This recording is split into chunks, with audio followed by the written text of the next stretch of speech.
allowed one hit, and that hit came with 2 outs in the 5th inning by Jeff Francoeur. Kaz Matsui looks at a strike, and this game is underway. Volquez, however, walked 7 batters, 5 of them in the 3rd inning. And he became the first Reds pitcher to walk 5 batters in a single inning since Ryan Dempster walked 6 in the bottom of the 2nd inning in Colorado back in 2003. There's that pitching line. 1 hit, 7 strikeouts, 3 earned runs. The only hit was a solo home run with 2 outs in the 5th inning by Atlanta's Jeff Francoeur. 0-2 on Matsui. And he fouled it straight back. We talked about Matsui last night. All night long they would pitch him fastballs away, and he would just slap them the other way. He had a 3-hit game, 2 of them into left field. It's okay to pitch him away, but you slow him down a little bit so he'll roll over that ball. Well, they come in and just eat him up. Changeup. Changeup sets up the fastball every single time. Watch this pitch here. It's a good hard fastball in, has some great sink down. That's when Volquez is staying on top of ball. That's the box that I'm talking about. Staying right here between this box here, not falling to this side. When he starts doing that towards first base, the hand gets flat and the ball starts sailing everywhere. The speedy center fielder Michael Bourne, a .277 batter. On the ground right at Jerry Hairston Jr. And just like that, 4 pitches and 2 outs for Edinson Volquez. Thank you very much.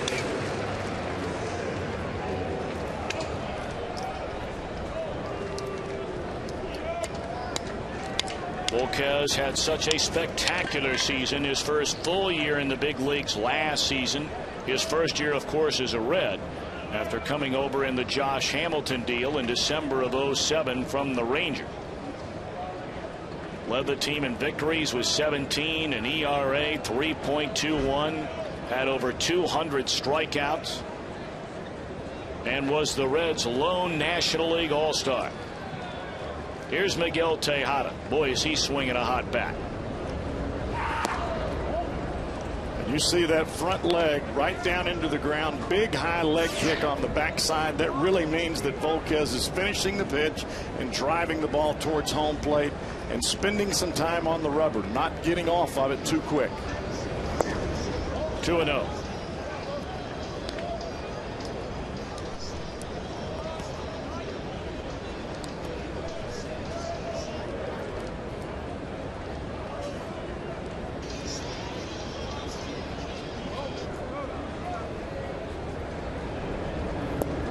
Three balls and no strikes on Tejada. It is staggering to think that Volquez has pitched 20 1/3 innings so far this year and has walked 20 batters. He's striking out more than a hitter per inning, 22 of those. 3-1 to Miguel Tejada. And you could almost see the slowdown in body mechanics before he released that pitch. And that pitch was 91 miles an hour. It's almost less is more for Volquez right now. 3-1 on Miguel Tejada with 2 down and nobody on. It's in the air, right field, hit pretty well. Bruce backpedaling at the wall, and it's up against the wall. But Tejada continues to bang the ball all over Great American Ballpark. He had a double in the game last night. He had 3 hits in the series opener.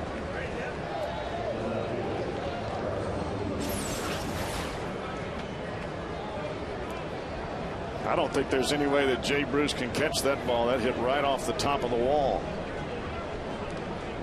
He may have jammed his hand on his backside there, crashing into that wall, or maybe his shoulder. Well, you've got that padding out there, and a lot of times you get too close to the wall before you jump, and you jump right into that padding, and it just absorbs your whole body. Well, a 2-out double for Tejada, and that brings up Carlos Lee. 5 home runs, 17 runs batted in. And a breaking ball is in there, strike 1. Lee had a 2-run double in 5 at-bats last night. 1 for 4 in the series opener.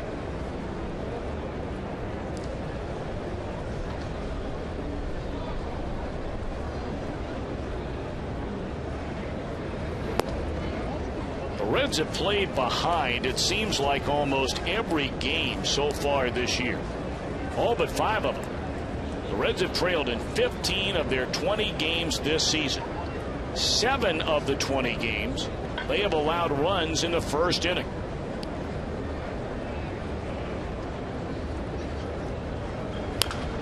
Fouled away. And really, you go back to last year, and most of us believe the Reds have a far better team this year than they did last year. But you could throw out every statistic known to man, and really at the end of the day, if you just look at when the opponent scores first as opposed to when the Reds score first, and it's true really all over baseball on a nightly basis. The Reds were 26-69 when the opponent scored first. They were 48-19 when they scored first. And that should tell you how much of this ball game, baseball, is mental and not just physical.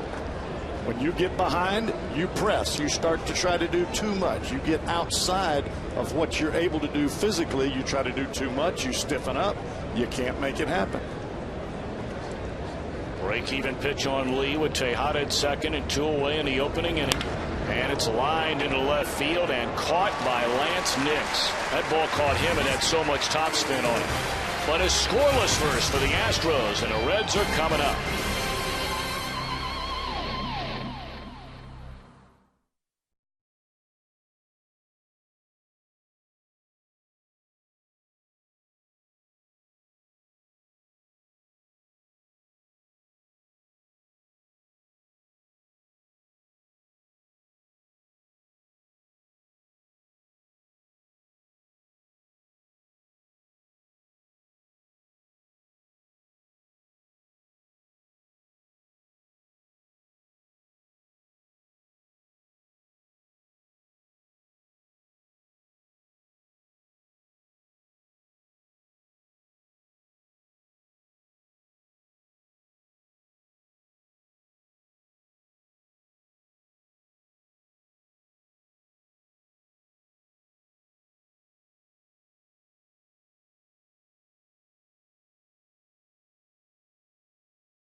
Spot in right field. Ramon Hernandez bumped up to the 5-hole with Lance Nix getting a start out in left field, batting 6th. Adam Rosales makes his first start since being brought up yesterday at third. Alex Gonzalez at short. Edinson Volquez on the mound against 25-year-old right-hander Felipe Paulino. And you see Jay Bruce, Joey Votto, lefty, lefty. There is nothing wrong with that. You look throughout baseball, a lot of teams have back-to-back righty-righty in the 3-4 spot, lefty-lefty. Put your best hitters up there. Taveras looks at a strike. Although Paulino was born in the Dominican Republic, he is a product of the Astros Venezuelan Academy. How about that? That's amazing. It really is. You never see that. No. Or rarely, anyway. He was originally signed as a shortstop by Houston. Probably like me, couldn't hit the slider. Well, the two of you would not be alone in that regard. 0-2 on Willie Taveras, and really you look at Taveras and what he has done, or more accurately not done, in this series, and certainly the Reds offense is going to struggle if this guy is not getting on base. He has not had a hit in the series. The only time he got on was a walk in the first inning last night, and he scored a run. 2-2 on Willie Taveras. Well, it's definitely a different ball game when Taveras gets on base. He puts a lot of pressure on the pitcher and on the defense, for that matter.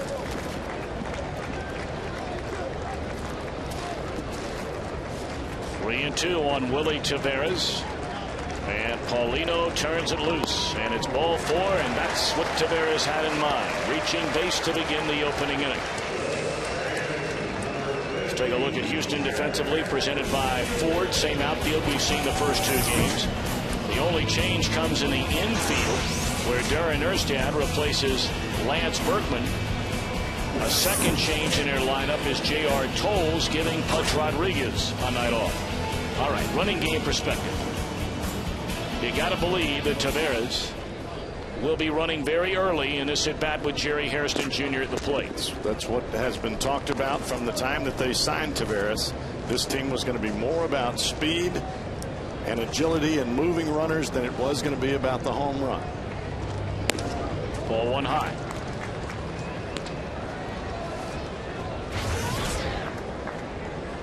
Jerry Hairston got his first start in the series last night, had an excellent game in an otherwise dismal night for the home team. Hairston had 2 hits and 4 at-bats, a single and a double, and made a couple of real nice plays down at third base defensively. Full out lunging diving plays. One to his left and one to his backhand side. For a guy that hasn't been at third in that hot corner in a long time, that's pretty good play.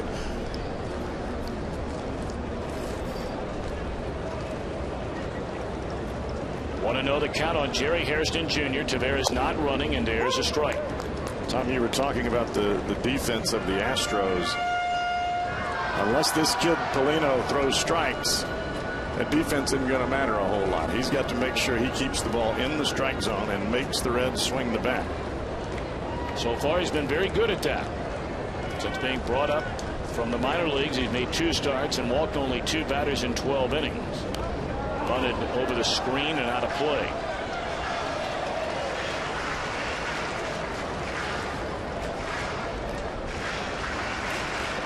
You know, we've seen this time and time again where Taveras really takes his time to pick his spots to go, but yet I'm watching Paulino, and he's taking a pretty long time to get to home plate. I don't have a stopwatch with me, and I know J.R. Tolles can throw a little bit, but that's his forte.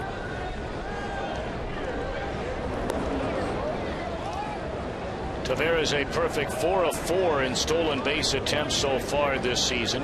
Led the major leagues in stolen bases last year, 2 shy of 70. And it said back in spring training that he'd like to steal 100 bases in a year. Of course, you got to get on base to do that. 1-2, the count on Hairston. Paulino holding it for a long time, and Jerry wants timeout. That's the best defense for me from a pitcher standpoint. Hold the baseball until either the runner at first calls timeout or the batter calls timeout. If you hold the baseball, that runner over there at first base, his legs get real tight. Blind, throw, double play. Wow. Almost seemingly every night it is something for the Reds.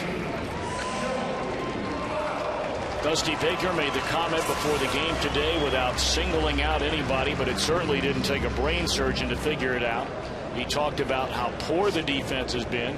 He talked about the base running and how bad it has been. We brought up at the time last night with the Reds trailing in the game 6-1 last night. They have a runner thrown out at third base. Dusty none too happy about that. And here you have one of your better base runners on and doubled up. That one in the air to right center field off the bat of Votto, and it'll end the inning. So just like that, the inning comes to an end. No score at the end of 1.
serious injuries. You look at the head-to-head season series. Of course, the Reds won 3 out of 4 down in Houston last week. Much more offense for the Astros. Now, they have pitched very well, not just against the Reds. They pitched very well against everybody, really, since the end of the first week of the season. Baseball is a funny game. Everybody figured this Houston team would knock the cover off the ball when the year began and struggle from a pitching standpoint, which might turn out to be exactly the case. That one fouled away by Hunter Pence, but at least through 3 weeks of the year, almost a full month, today being the final month of April, they have to feel real good about where their pitching is right now. And Tom, they're relying on the likes of Russ Ortiz and Mike Hampton, who are guys that haven't pitched in quite some time. Veteran guys, been around a long time. If they're healthy, yeah, it's great for them.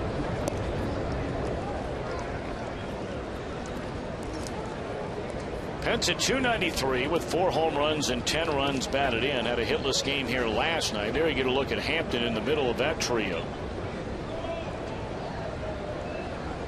For one time, he was one of baseball's best.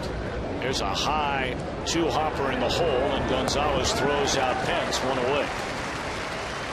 When Volquez stays on top of the baseball, and you can see this 90-degree angle on his arm there. When he stays on top, it allows him to drive the ball down to home plate. When he drives the ball down, instead of getting that flat run that hitters can catch up to, you're going to see where when the ball gets in this area here, it's going to go down, and that's what you want with your fastball.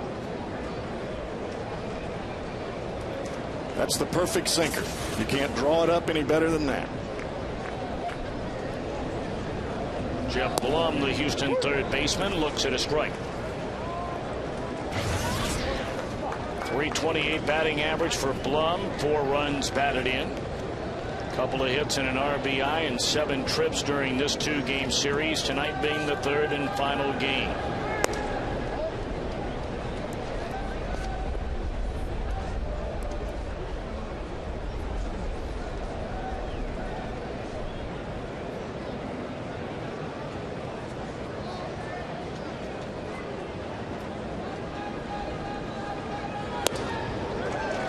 Threw it right by him. You look at this Reds pitching staff, Tom, at Harang, Volquez, Arroyo, Micah Owings, Johnny Cueto. You're giving yourself a chance to win every 5th day. But the issue is, if you put your pitching together and you're hitting together, you got the ace in the hole, and that's that bullpen. But it all has to work together. You don't pitch, the hitters start to press. You don't hit, the pitchers start to throw shutouts every ball game. You can't do all that. 2-2 on Jeff Blum. Fouled over the screen, came back with a fastball in on the left-handed batting third baseman.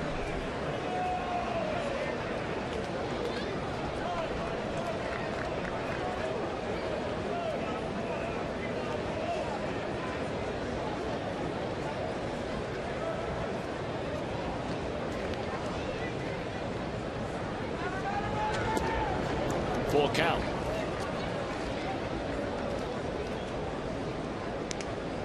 Blum, 35 years old, in his second stint with Houston. Originally came up with Montreal, spent a couple of years with the Astros, 1 year in Tampa Bay, then San Diego. In 05 was traded from the Padres to the White Sox and wound up getting a World Series ring with Chicago that year. Struck him out on a fastball, 94 miles per hour. Second strikeout of the night for Edinson Volquez. Tom, this is about the least amount of effort that we have seen from Volquez as he lets the ball go. He's nice and smooth, staying on top of the rubber, staying on the mound a long time. So when he lets the ball go, it's almost like cracking that whip at the furthest point that you can crack the whip, and that's what really lets that wrist snap that baseball out. 2 down for Darren Erstad. 20 at bats for him this year. He has 4 hits and looks at a strike.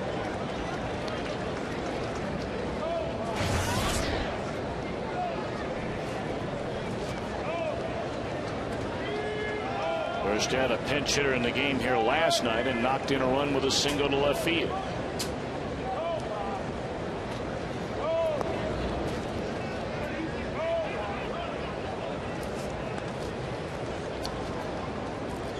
Bjurstad had so many outstanding years with the Anaheim Angels. Came up back in 1996, and he played every day for that team through 2006.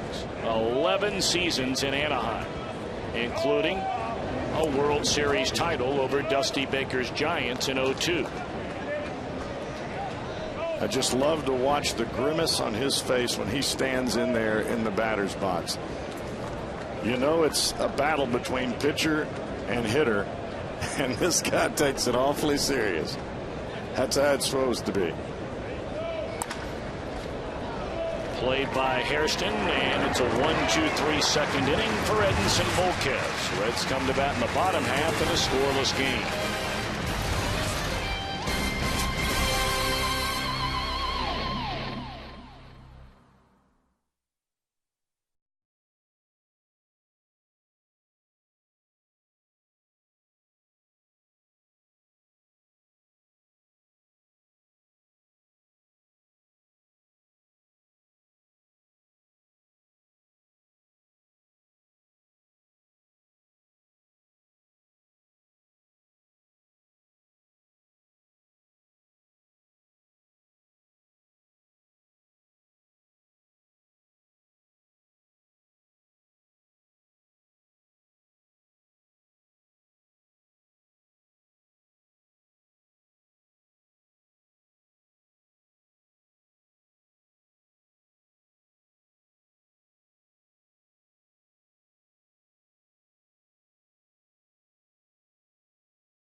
Toyota.com.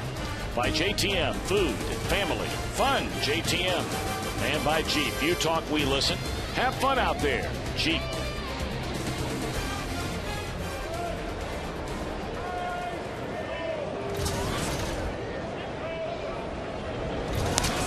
First pitch swinging is Jay Bruce to begin the second inning, and it's run down by Michael Bourne. So Bruce an easy out to begin the inning. Michael Bourne took about 4 steps back when the ball came off the bat, and he had to really clear up. Check him out here. Watch when the ball comes off the bat. He's running backwards. Oh, better come back, boy. There he is. Paulino's like, oh, thank you very much. Whew.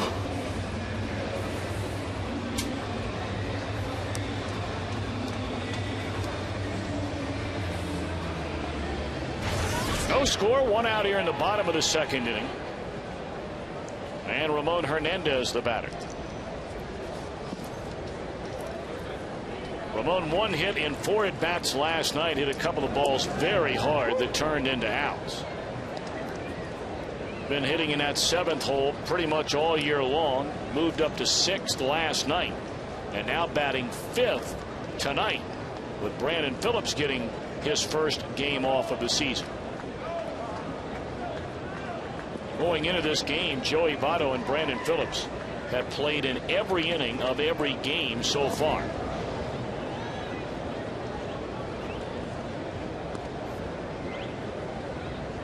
I wouldn't think you'd want to give them both a day off on the same day.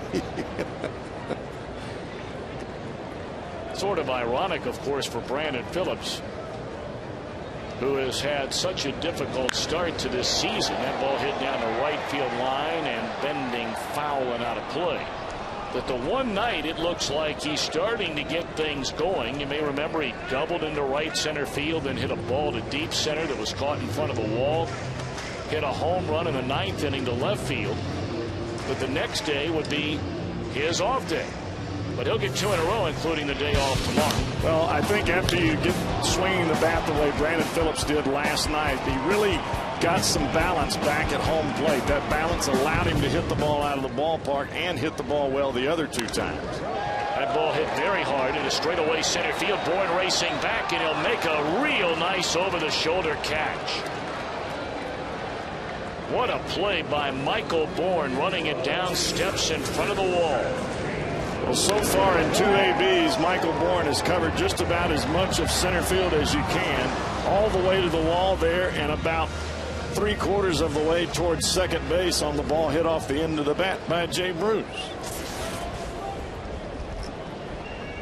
Well, here comes Lance Nix. Hit a home run last night, a pinch hit home run for Nix that came in the 8th inning against Jeff Geary.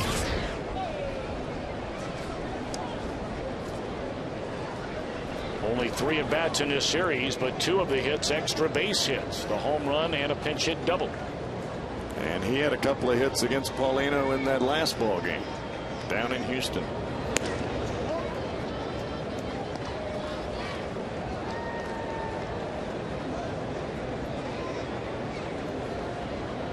A lot of those numbers for Nix came during interleague play while playing for the Rangers. Like the Reds and the Indians, the Rangers and the Astros play a pair of series per year.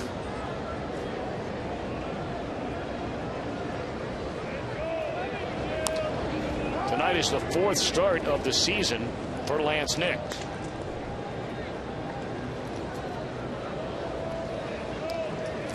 Well, he's going to have to earn it back. There's no doubt about that. But he's got a lot of talent. And I think if he gets a shot, he'll put a lot of heat on getting the job back. 2-2 on Lance Nix. And as we stand right now, he's second on the team in doubles. Hit a home run last night, and most of this work has been done off the bench. 2-2 delivery, and he thought about it, was able to check his swing. They appeal, and Field and Culver said he did check it. And this is the other thing he's done, as we talked about last night, even in at-bats where maybe they got him out, he's given you a good quality, more times than not lengthy at-bat. 3-2 pitch upcoming. And we'll do it again.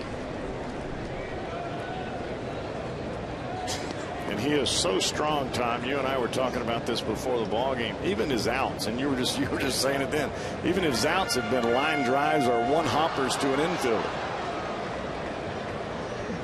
Well, the amazing thing is, we were looking it up before the game, and we thought it was pretty close. But Nix is only 28 years old. There's a fastball at 95 miles per hour thrown right by him. This guy can bring it. That's his first strikeout of the night. We move to the 3rd. Still no score at Great American Ballpark.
Tundra sign in right center field during tonight's game. Jerry Moser of Ludlow, Kentucky, will win that Tundra.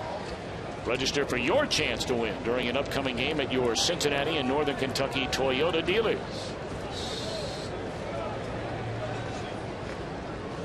We begin the third inning of the scoreless game. 8, 9, and 1 in the batting order against Edinson Volquez. It starts with J.R. Tolles, and he is hit on the very first pitch. This is what happens to the fastball of Volquez when he gets to the side of it. It tails up and in and catches J.R. Tolles right on the left elbow. Stay on top of that bat boy. Felipe Paulino is 1 for 4 as a batter. Up there to bunt undoubtedly here.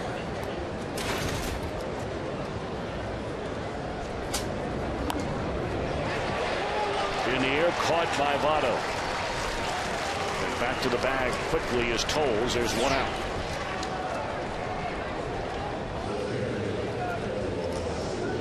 Get a pitcher up there to bunt. The first thing that you're told is to throw the ball right in his hands. Bat will retreat. The pitcher will forget to move the bat out of the way because he's worried about his own life, and the bat stays there and pops it up. So back to the top of the order in Kaz Matsui. 1 on, 1 out. Reds have an off day tomorrow. The team will travel a short trip northeast to Pittsburgh, Pennsylvania. Open a series against the Pirates on Friday night. That's a 3-game set through the weekend. Then a 2-game series next Monday and Tuesday night against the Florida Marlins. The Pirates today, by the way, shut out by Giovanni Gallardo 1-0. Gallardo in that game, a complete game shutout, and hit a home run for the game's only run. No way. That's big time right there. Only the 7th time it has happened, as that one has popped up and out of play since 1954. The last player to do it, pitcher to do it, Odalis Perez, then pitching for the Dodgers, beat the Diamondbacks in August of 2002 1-0 and hit a home run. Reds have had it done to them back in 1983 when Dodger right-hander Bob Welsh shut out the Reds 1-0 and homered in the game. I bet Micah Owings could pull that off if he could get 9 in.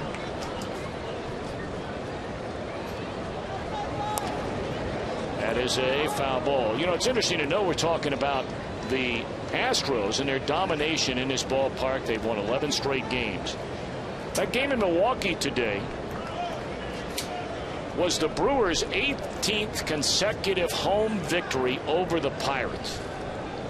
They have beaten the Pirates 18 straight times at Miller Park. That is the longest home winning streak by one team against another since the Baltimore Orioles back from 78 to 81 won 19 straight games over Toronto in Baltimore.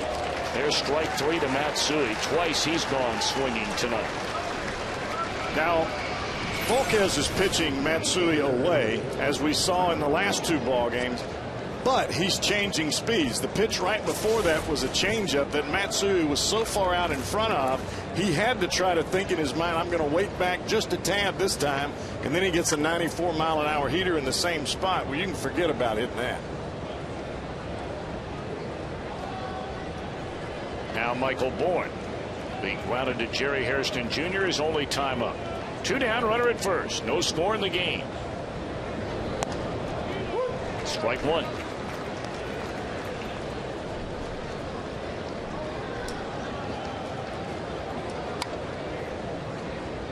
When your team is having a hard time scoring runs, you really start breaking down innings and batters and at bats inside of a game. And early on, this is one of those situations right here and right now for Volquez. Miguel Tejada is putting the fat part of the bat on the baseball for the better part of about 2 weeks right now. Every time. Almost hit the last ball out the other way. So you really got to retire and come after and attack Bourne if you're Volquez in this at bat. Well, you want to make him swing the bat and put the ball in play. And Edinson ahead of him, 1 ball and 2 strikes. Bourne is not a very good breaking ball hitter. The only thing that he can hit with some semblance of regularity has been a fastball out over the plate. So you stay with the breaking ball. Most likely here you go with a breaking ball in the dirt right in front of home plate, and you go for a chase pitch.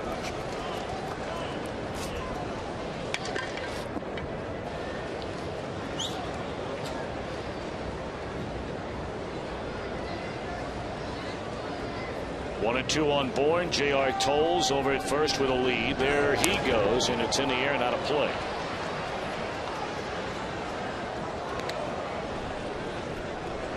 We're talking about the Pirates getting shut out today. They had only 2 hits against Gallardo. The Chicago Cubs were shut out today by Doug Davis and the Diamondbacks 10-0. And the Cubs had just 2 hits in the game. Very slow start to this year for the Cubs. And again, putting it into perspective from an expectation standpoint. Cubs had the same record after that loss today as the Reds coming into the game tonight. You're talking about one team coming off a losing season last year, the Reds. And the Cubs, of course, won 97. Those are the National League Central Division standings, including the wins by Milwaukee and the losses by the Pirates and the Cubs.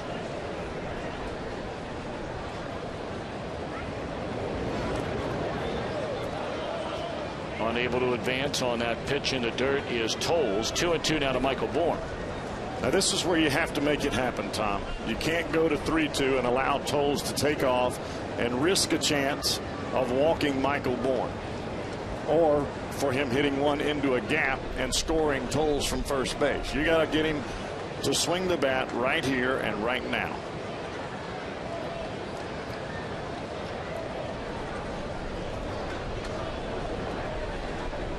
Two and two on Michael Bourne, and a throw over will send Tolles back to the bag.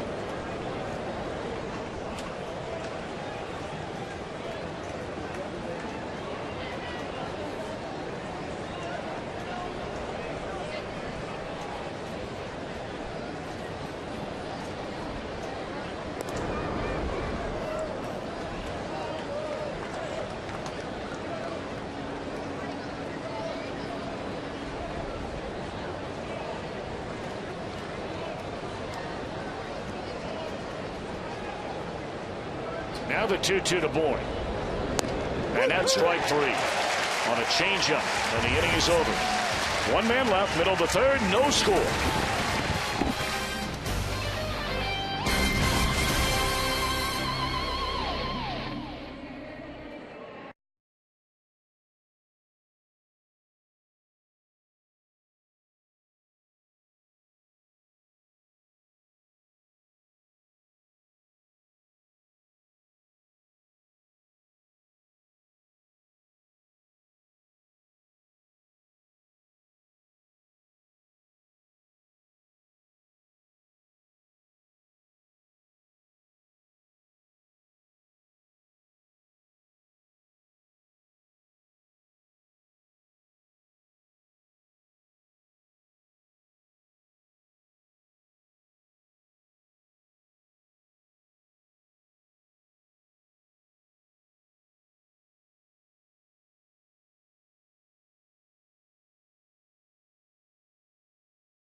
In 10th, the 3-game set presented by KOI Auto Parts. Tickets are available. Should be a great weekend series. Call 513-381-REDS, 381-REDS, or log on to Reds.com. Hey, that next homestand is not a long one, but depending on how well the team plays on this upcoming road trip, that could be a very interesting homestand. Milwaukee in for 2 and the Redbirds for 3. Here is Adam Rosales. First pitch swinging, a fly ball into deep left center field. Bourne on the run and makes the grab in front of the wall. That is the deepest part of this ballpark. And Rosales, as he always does, 100 miles an hour, sprinting back to the dugout. Even gets a round of applause, making a long out. Swings at the first pitch, a high fastball. He gets it on the good part of the bat. But the problem is you got a guy in center field that could probably run the 4th leg on the Olympic team.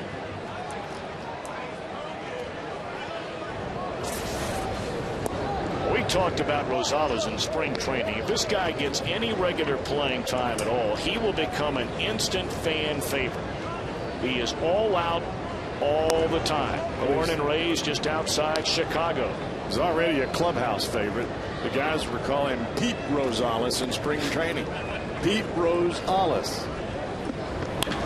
Grounded hard, and it ate up the third baseman Blum into left field. That'll be a base hit for Alex Gonzalez. Tom, you know as well as I do, being around the game and being around a guy with high energy, especially a rookie like Rosales, he brings a lot of energy and a lot of upbeat play to a team. Whether it's the Reds, a young team, or whether it's a veteran team, it lifts your level of play because you don't want to get shown up by a guy that's just got here to the big leagues. Edinson Volquez up there to try to advance the runner, and you can't do it any better than that. A sacrifice for Edinson, his first of the year, and Gonzalez in a scoring position. Well, guess what we have tonight? A text poll question. Now, you have a chance to vote, of course, on what bobblehead is going to be given away. The fan voting ends April the 30th. Text 1 for Bronson Arroyo, 2 for Aaron Harang, 3 for David Weathers, and 4 for Daniel Ray Herrera. Text the number of your choice to 37664. But you can officially vote at Reds.com, and you will decide what bobblehead will be given away.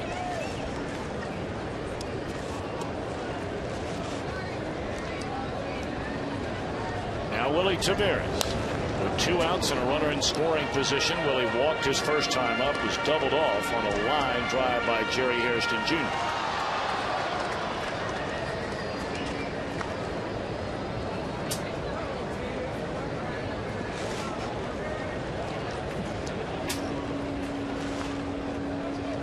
And early on, Daniel Ray Herrera. Life-size model. Oh, now see. Come on. Fouled out of play. It's just a joke. Come on. Okay, Kareem. Could be a life-size model. That'd be good. It'd be cute. Like I said, okay, Kareem.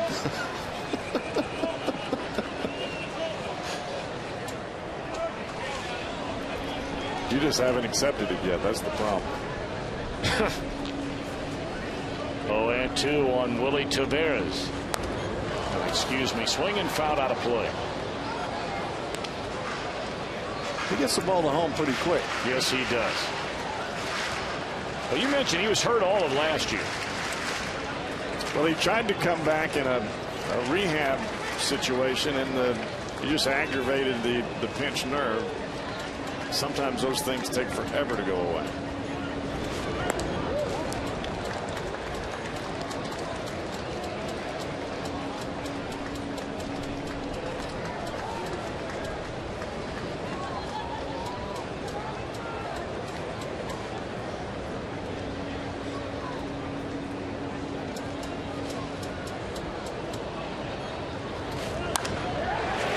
A base hit in the right field. They are going to hold the runner at third.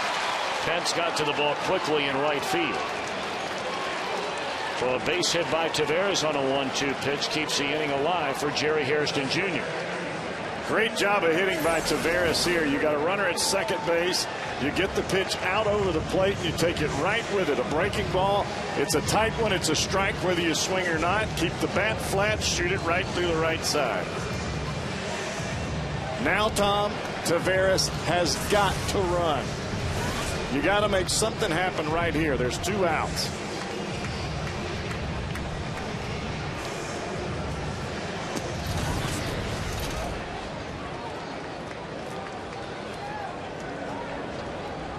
Jerry hit the ball very hard his first time up, but a line drive that turned into a double play right at Matsui, and there's strike 1 to Hairston.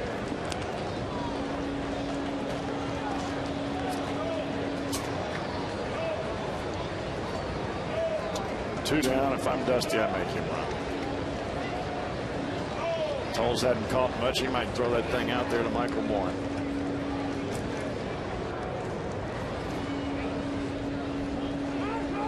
Timeout was called before the pitch was delivered. Well, it's still an 0-1 count on Jerry Hairston Jr.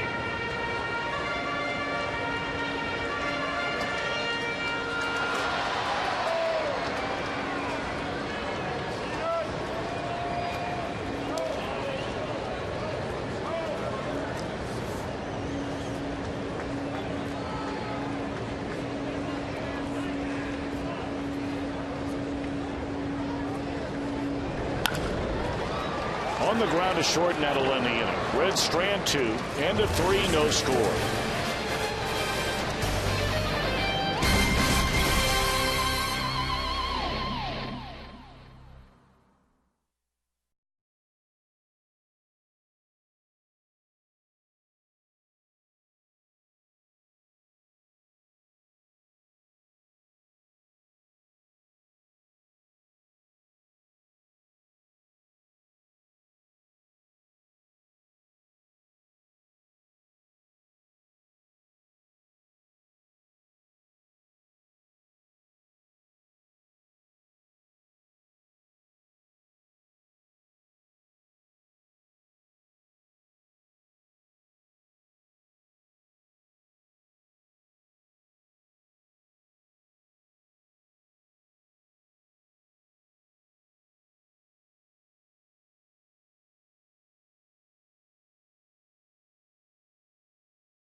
Trivia question. The Astros are second with 32 wins at Great American Ballpark since this park opened in 2003. Which team has the most wins? It's hard to believe anybody could win more games than Houston has won in here, but there's one team. Reds. Oh, opposing. Couldn't help it.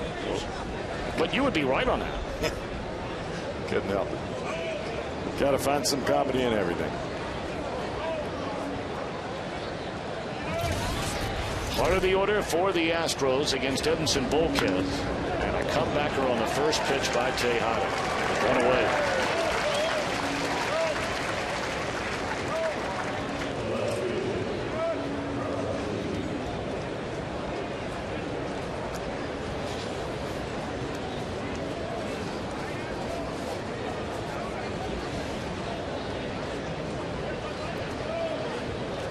Told you about a couple of finals involving Central Division teams today. Elsewhere, Florida beat the New York Mets 4-3.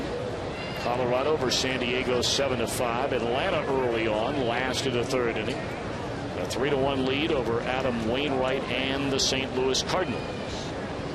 That's where Houston's headed tonight after this game, down to Atlanta.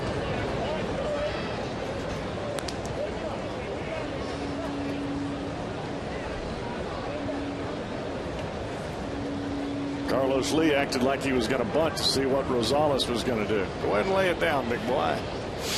Lay it on down there.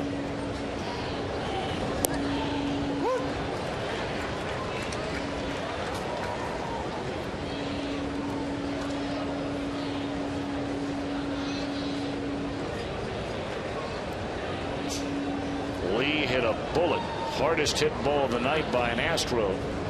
Well, one of two. Tejada's ball was hit hard as well. That double off the right center field wall. But Lee hit a scorcher that was caught by Nix in left field, ending the first inning with Tejada in scoring position. 2-1 to Carlos Lee. That is hit a ton down the left field line. Is it fair or is it foul? It is foul, and a good thing for the Reds and Mr. Volquez.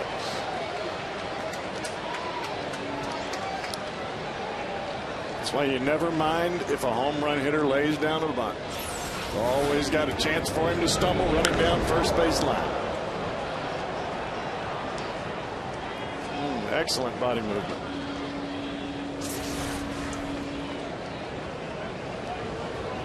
Now the 2-2 pitch. Broken bat, it sounded like, on a fly ball to short right center. 2 away in the end of the bat. Well, this weekend on Fox Saturday Baseball, some will see the Indians in Detroit, others the Mets and the Phillies. A special time at 3:30 Eastern following This Week in Baseball at 3 on Fox. Check local listings for the game and start time in your area.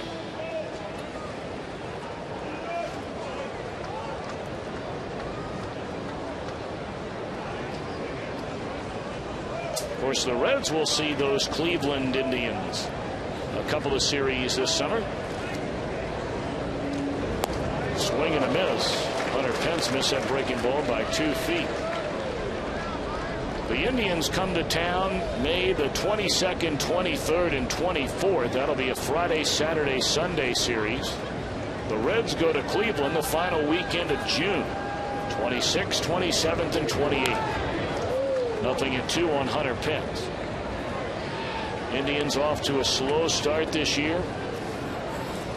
Their starting pitching has been shaky at best. They've got a killer lineup, but have not kicked it into gear yet. Hunter Pence missed that first pitch so bad because he got jammed on the first pitch last time and hit it to the shortstop. He tried to cheat a little bit on Volquez. They throw him that breaking ball again. They just missed the outer edge. Watch this first pitch.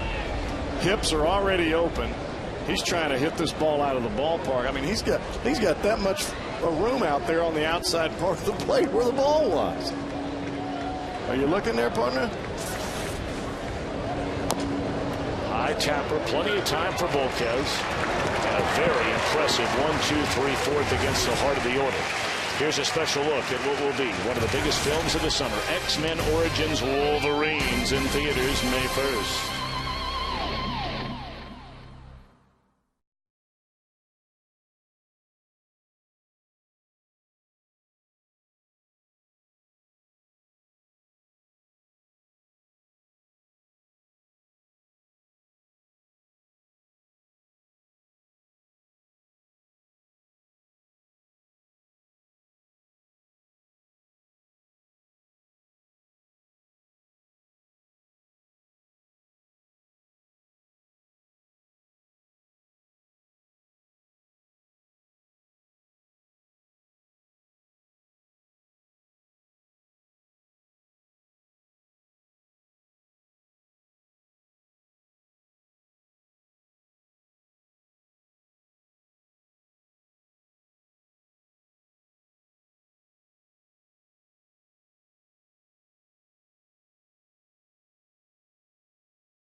the Pittsburgh Pirates. I would have never guessed that.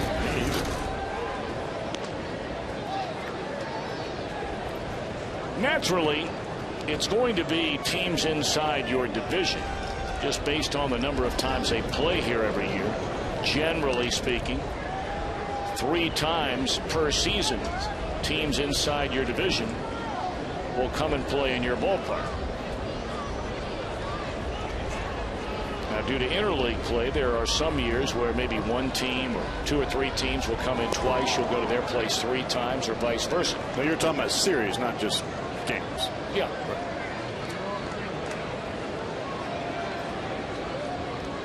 Joey Votto flied out to short center his first time up. Nothing game. Here in the bottom of the 4th. A fastball up 1-2 to Votto, to be followed by Jay Bruce and then Ramon Hernandez.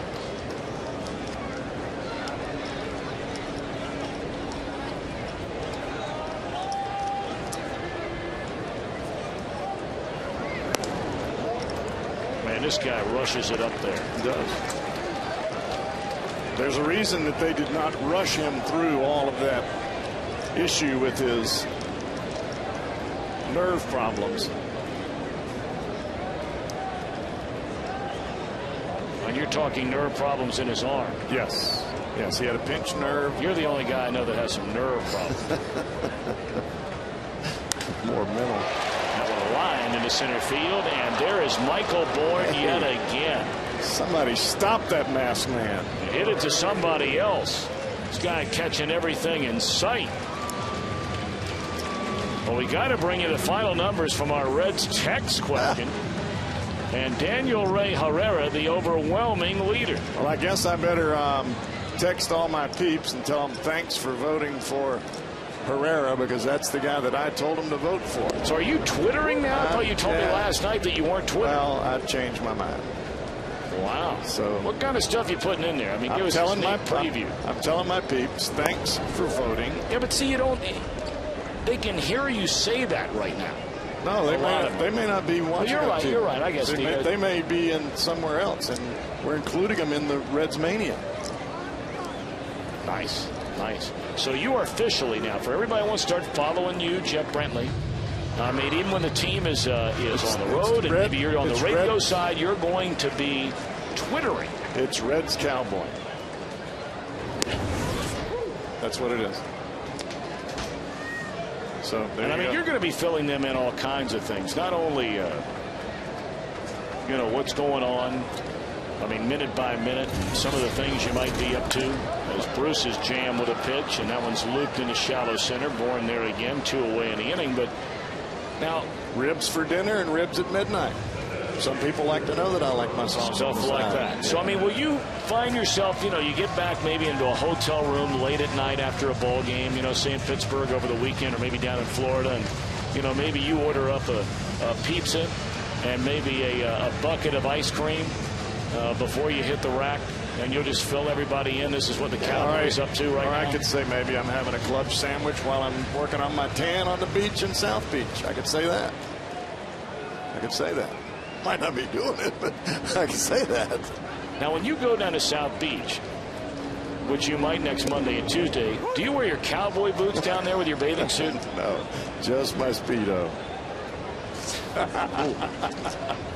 Much more information than anybody needs. That was just a joke. No, I don't wear cowboy boots on the beach. You don't? No. Okay. And I don't wear a Speedo either. Thank God.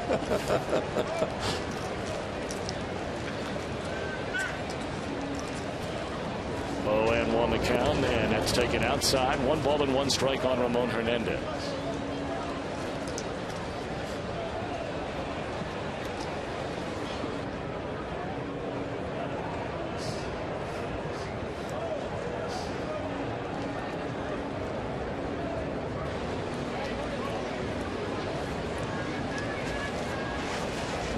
One and one on Ramon Hernandez. 2 down, nobody on, and Paulino going to work. And a bouncing ball back up through the middle. Tejada picks it up, throws. What a nice play by Miguel Tejada. They're throwing some defense on us. And robs his former teammate in Oakland of a base hit. And a 4. Still no score.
now at 381Reds or Reds.com. Got to be here for that. That'll be a special day for Mom, and bring her to the ball game.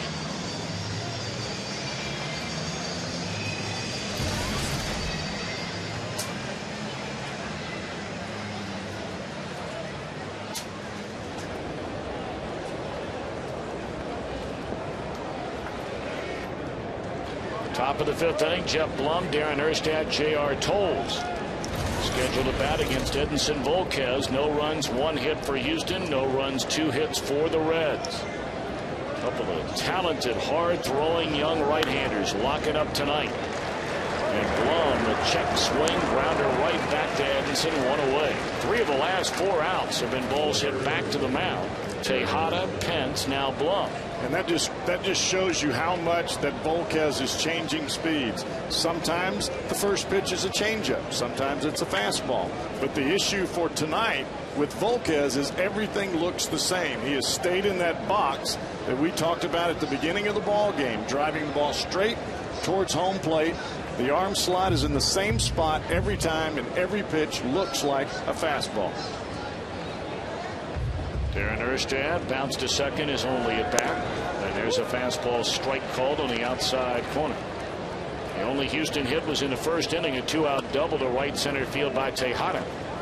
And only 1 runner has reached since then, and that was when Volquez hit J.R. Tolles with a pitch, the first pitch of the 3rd inning. So 7 in a row set down by Edinson. A ball and a strike on Erstad.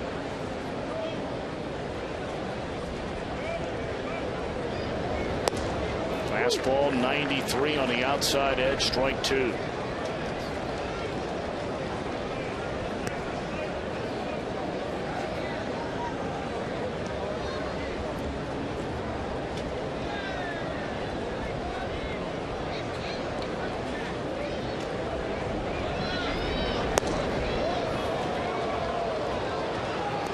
Erstad started after that changeup, but was able to hold off on it.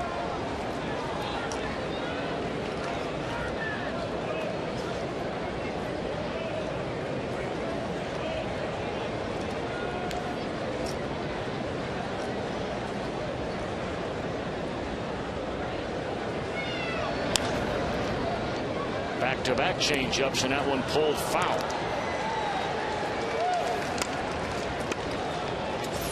So many times when you have that much confidence in a changeup and a fastball. Watch Volquez. This is a fastball and a changeup laid right over the top of each other. Watch where the arm angle is. They're exactly the same. Look where the ball is. There's a ball there and there's a ball there. Too much difference. I mean, not much difference at all in the way Volquez releases the pitch. Came back away from Erstad, who slaps it that way, but right into the mitt of Lance Nix, and they're 2 away here in the Houston 5th inning. Very few pitchers can you take and have their body, their arm, and their head all in the same area to let the baseball go when they're driving it towards home plate. Volquez, in that picture there, they were all right on the money.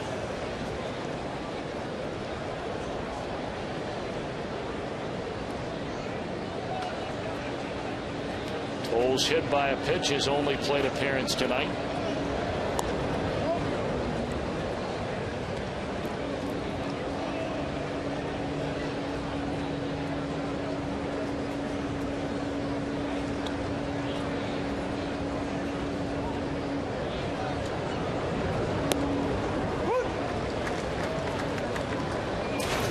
Tom, we're at 4 2/3 innings, almost done with the 5th inning. And Volquez is only at 60 pitches. This is usually the 2nd inning. 1-1 to Tolles. And a fastball to strike 2. I mean, his command tonight has just been sensational. And I think it's not just the physical part for Edinson Volquez. It's the mental part. Driving the ball to home plate and believing that you're good enough, that your stuff is good enough to get the hitters out. He is challenging the strike zone with everything. Pulled foul.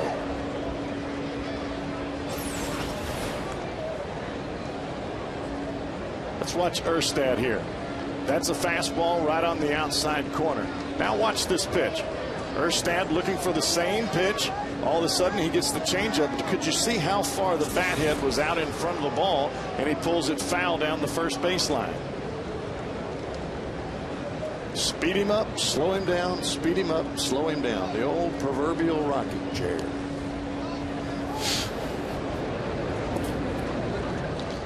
Two and two to Toles.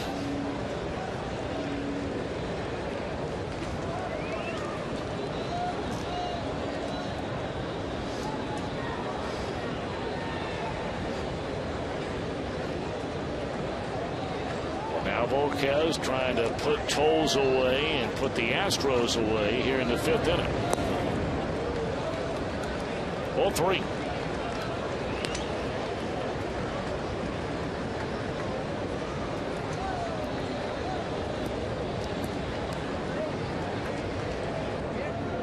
Well, it goes without saying, you'd love to have the guy in the on-deck circle lead off the 6th inning for Houston. But for that to happen, you need the final out for the number 8 hitter. And Volquez gets it. Edinson Volquez has struck out 5. He has walked none. His team needs to give him some run support in a scoreless game.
Offer valid in advance of game day only. Lots of families at the ballpark each and every day. Still extremely affordable. Don't let anybody ever tell you that you have to spend $100, or for that matter, you have to spend $50 to bring a whole family to a game. There's Lance Nix jumping on the first pitch of the inning. Hits it down the line, and Pence just getting the ball, and Nix is going to end up at third. He started it last night. Hunter Pence never saw the ball. You could tell by his reaction when he finally picked it up in the outfield.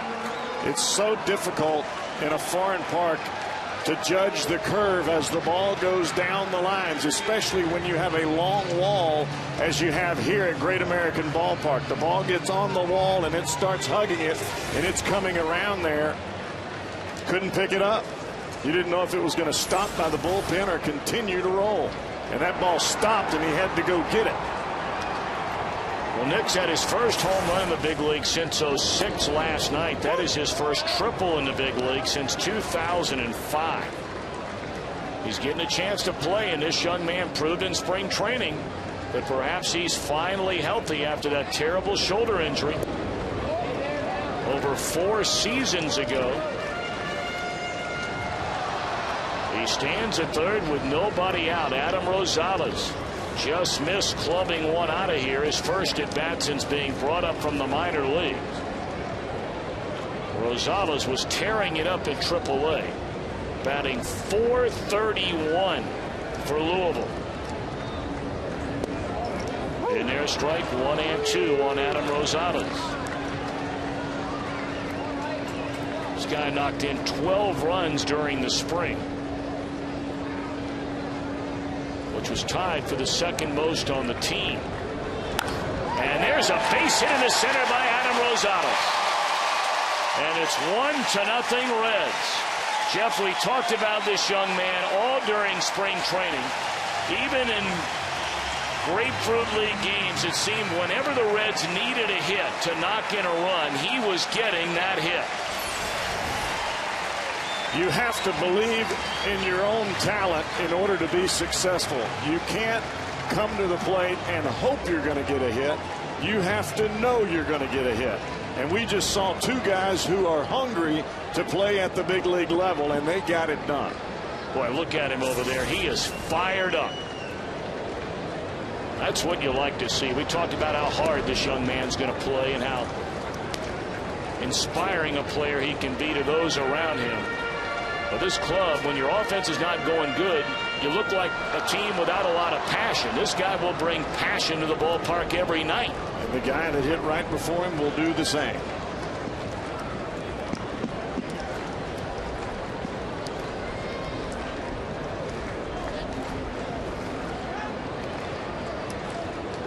One 1-0 on Alex Gonzalez. And right now, with nobody out, this would be a perfect time to take a pitch and drive it right through the right side as Rosales is stealing second base, otherwise known as the hit and run. Reds have done very little of that the early part of this year. Of course, they haven't had a lot of guys on base to do much. Foul away, 1 ball and 1 strike. And you say, well, Alex Gonzalez is only hitting 167 coming into the ball game. If you ask a guy to hit and run, he's going to lock in even that much more, because he knows he's got to make contact for himself and he's got to protect the runner.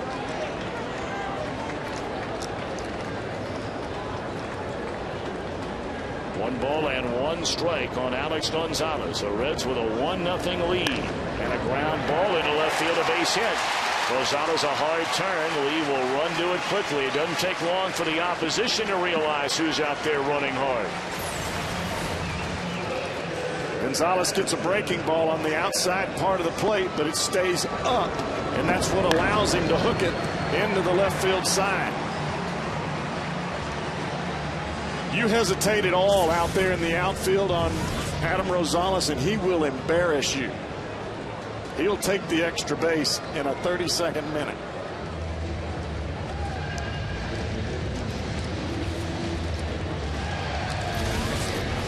And as the Reds have gone, you would think we're seeing 3, 4, and 5 come to the plate, and this is 6, 7, and 8. Dewey Robinson, the pitching coach for Houston, out to talk with Felipe Paulino. It started with a triple by Lance Nix to begin the inning. He scored on a base hit by Adam Rosales.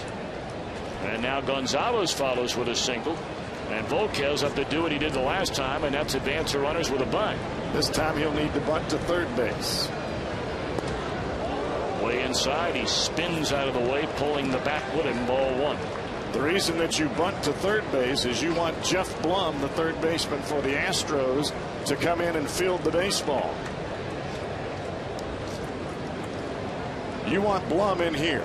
The reason that you do is it vacates this area back here so this runner can take off to third base untouched. Beautifully done. Wow. I mean, you can't do it any better than Edinson Volquez has done it twice here tonight. That is called absolute execution. Where's Blum? He wants to stay home. The ball is bunted hard. He's got to come get it. Nobody else is going to get there. frees up third base. Nobody's standing there. Rosales could have walked into third base. Perfect execution. Well, now you need to get those runners in. Willie Taveras, a batter, has walked and singled tonight. Houston will bring the infield in as they did a moment ago with Adam Rosales. And they brought in the outfield in center and right. Carlos Lee still deep in left. Breaking ball, strike one.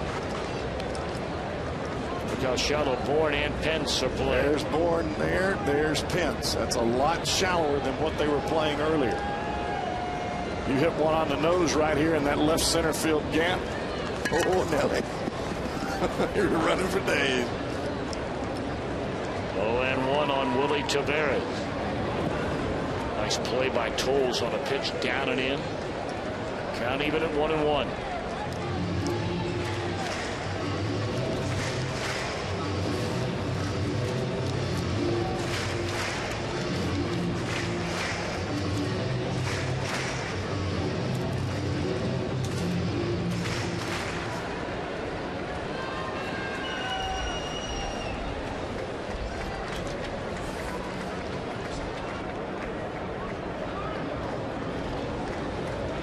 One on Taveras, and a bouncer foul. It got him in the foot.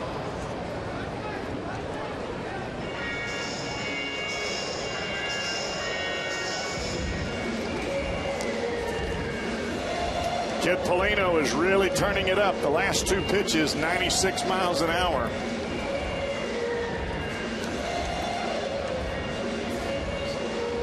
But as a hitter, you don't try to swing harder. You just try to be quicker.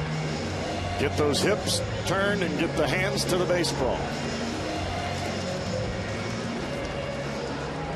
Reds lead 1-0, looking for more against Polino here in the last of the fifth inning. Rosales at third, Gonzalez at second, infield in. A ball and 2 strikes on Willie Taveras.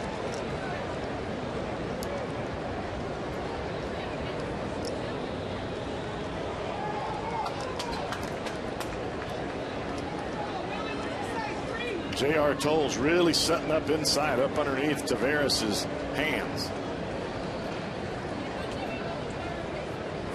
That one up over his head. Now Taveras 3 times has come up with a runner at third this season in less than 2 men out. And in 2 of the 3 times he has gotten that run in. Those are his only 2 runs batted in this season. Let's see if he can't get 2 in right here.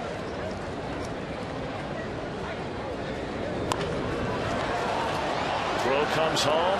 Rosales in a run down. And Taveras is at first. On to third, Gonzalez. The fielder's choice cuts down the lead runner, and there are 2 away in the inning. At this point, not a thing that Adam Rosales can do.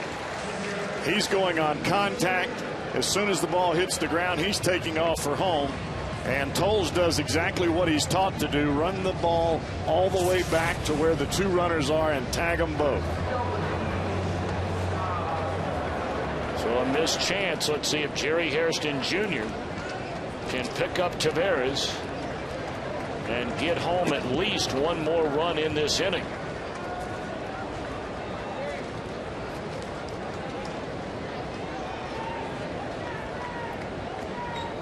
Jerry 0 for 2 is lined out to second and bounced to short. This one in the air. Behind the plate. Toles to the screen. Runs out of room. It's in the second row. Boy, that was close right there. Tom, you almost have to make the ball be down in the strike zone to hit the ball off of this kid. Polino throws the ball up. It's 96 miles an hour. That's the only place you can hit it is in the air. You're not going to get much bat on the baseball on a high velocity pitch that's up around the chest.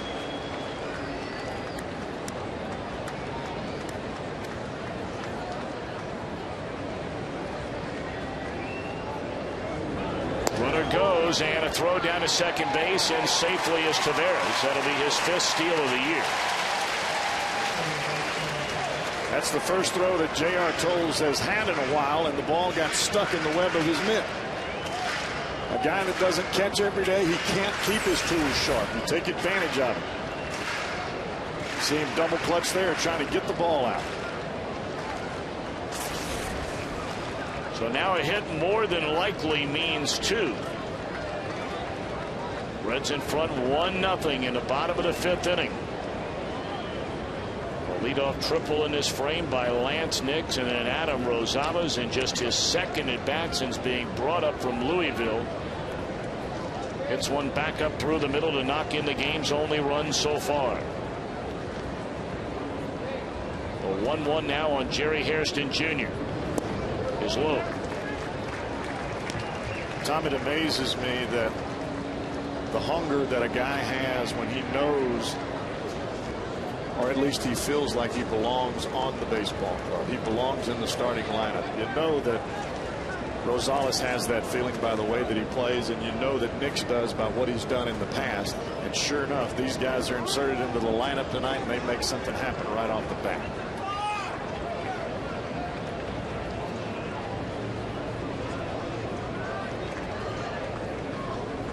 Two and one to Jerry Hairston Jr. Threw him a breaking ball. That way on the front. That's a good pitch. That was a strike. This is a strike whether Hairston swings or not. It is a pitcher's pitch. What's this bad boy? You're looking for a fastball. Of course, that's what you're supposed to look for on 2-1. That one, if you're Jerry Hairston, you just tip your hat. 2-2 the count with 2 on and 2 out. And here's strike 3 to end the inning. But the Reds get a run. Nix a triple. Rosales a base hit to drive him in. 1-0 Reds.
All you have to do is text the keyword Reds to 37664, followed by your message, and your message will scroll across the screen of Reds Live. Now, Jeff Brantley, who is now Twittering as I'm in the press box, and MLB Network was doing a look live when you were doing your Twitter thing. Yeah. So your followers shot up immediately all over the country.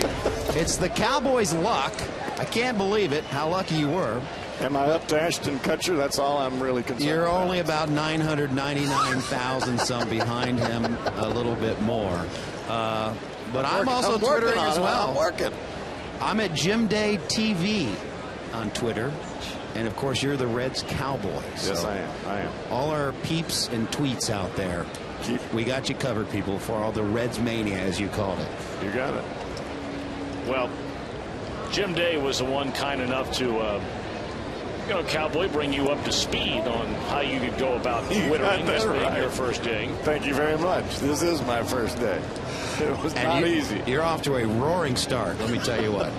As good as Edinson Volquez is pitching right now, you are just a Twitter god right now. By Hopper off the bat of Paulino to Rosales, 1 away as we open the 6th inning with the Reds in front 1-0. I'll tell you, it's amazing there ever was life as we know it without the ability to text and Twitter. I don't know how any of us made it as long as we have without Twittering and texting. Or to have a phone in your car.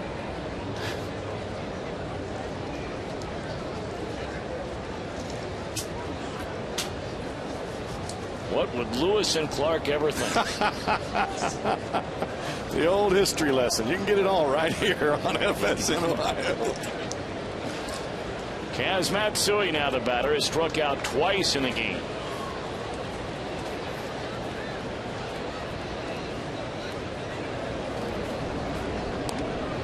Bunted out in front of the plate. That's fair ball. And Hernandez is going to throw out Matsui. You see Pudge Rodriguez do it on the flip side from the Astros, and that's exactly what you're taught as a catcher. If the ball is bunted anywhere near that line, you get your mitt down and you scoop it back towards the field of play, and then you make the throw. That way there's no chance that the umpire is going to call it foul. 11 in a row retired by Edinson Volquez. He has set down 15 of the last 16 batters to face him. And there's strike 1 to Michael Bourne.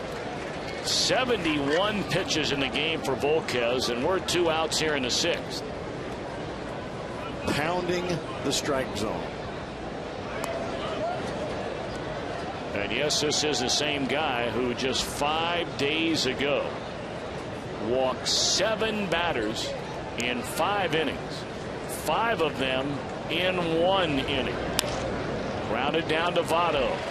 And that is now 12 in a row retired by Volquez. Reds right back to back, leading Houston 1-0.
Adam Rosales.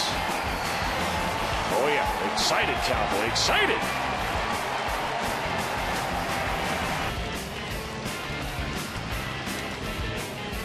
The Coors Light Freeze Can brought to you by Frost Brewed Coors Light. Reds come to bat. They 1-0 lead. Felipe Paulino to face 3, 4, and 5 in the order. That's Votto, Bruce, and Hernandez tonight.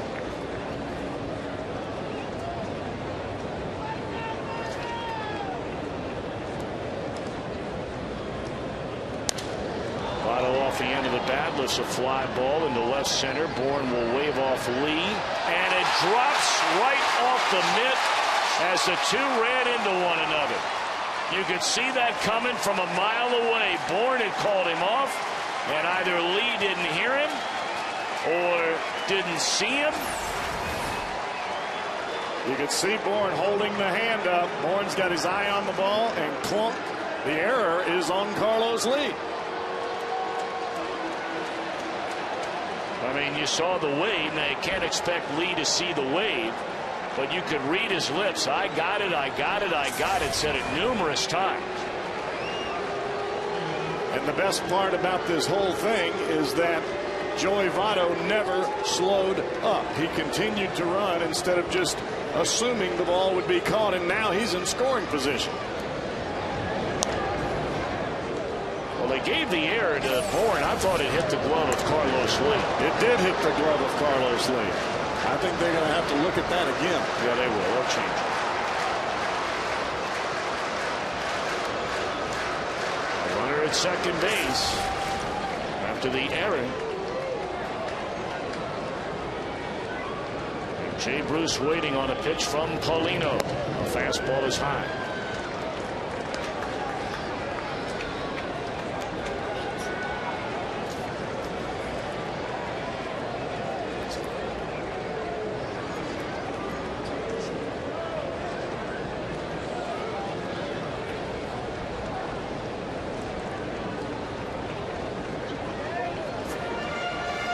For the time being, that scoring decision still stands. An error on Michael Bourne and not Carlos Lee. Nonetheless, the Reds have a runner at second base with nobody out.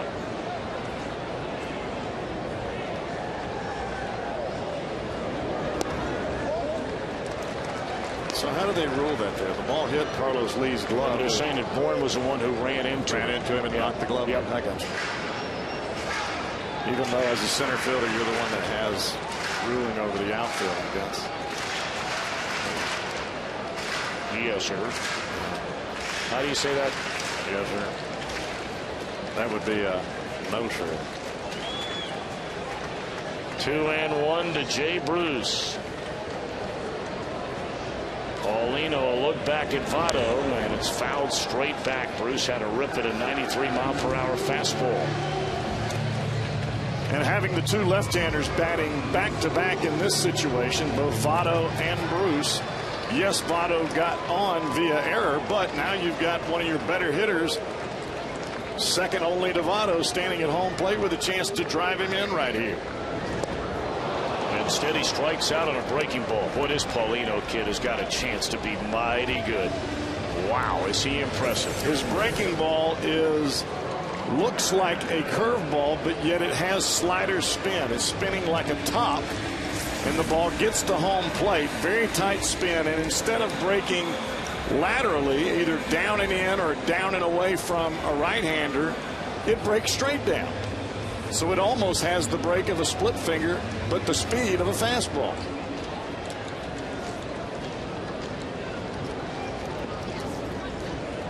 Runner at second, now one out, and here's Ramon Hernandez, who is lined out to center, to deep center, and bounced out to the shortstop Tejada, who took away another hit for Hernandez on a ball back up through the middle.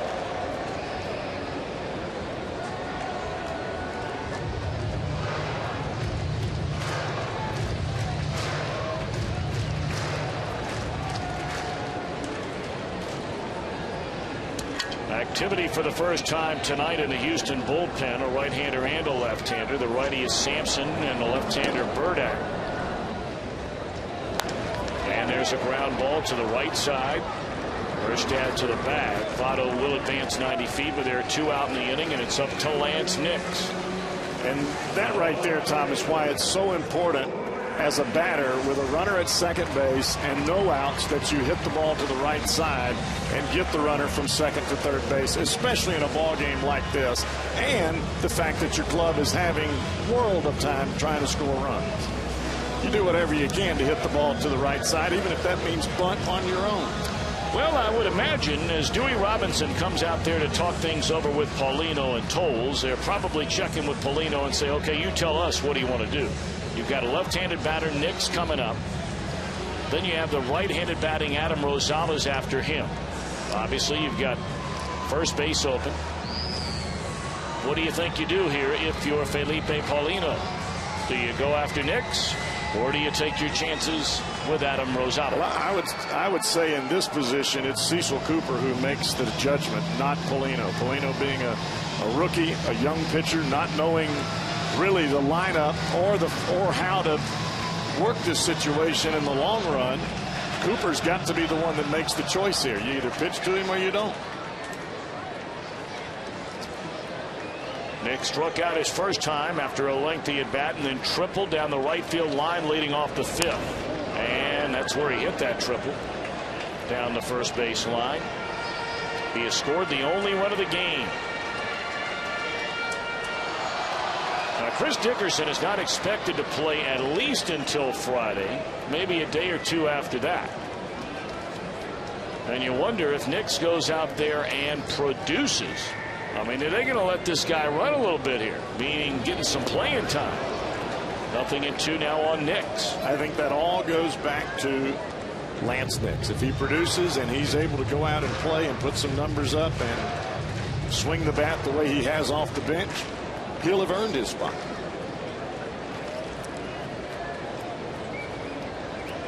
Oh, and 2 the count with a runner at third and 2 outs. Oh, he had a hearty cut at that pitch. Had another breaking ball. And that breaking ball for Paulino is starting to creep up a little bit. Look where this pitch is, a little bit higher in the strike zone.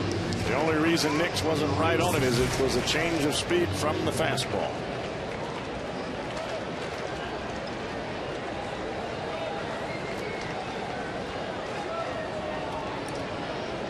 Nothing in 2 the count. Paulino a glance at third. And again fouled out of play. Came back with a fastball. We were bringing up earlier. You know, Dickerson just came to the major leagues for the first time last year. Nix was an everyday player going back to 2003 with Texas. Yet Nix is only 28 and Dickerson is 27. So these are still 2 real young guys, but I think it's easy to just have the perception that Nix is a guy, you know, 30, 31, 32, which is not the case. It's not the case. And he was on the cusp of a big-time breakthrough in Texas before he got hurt.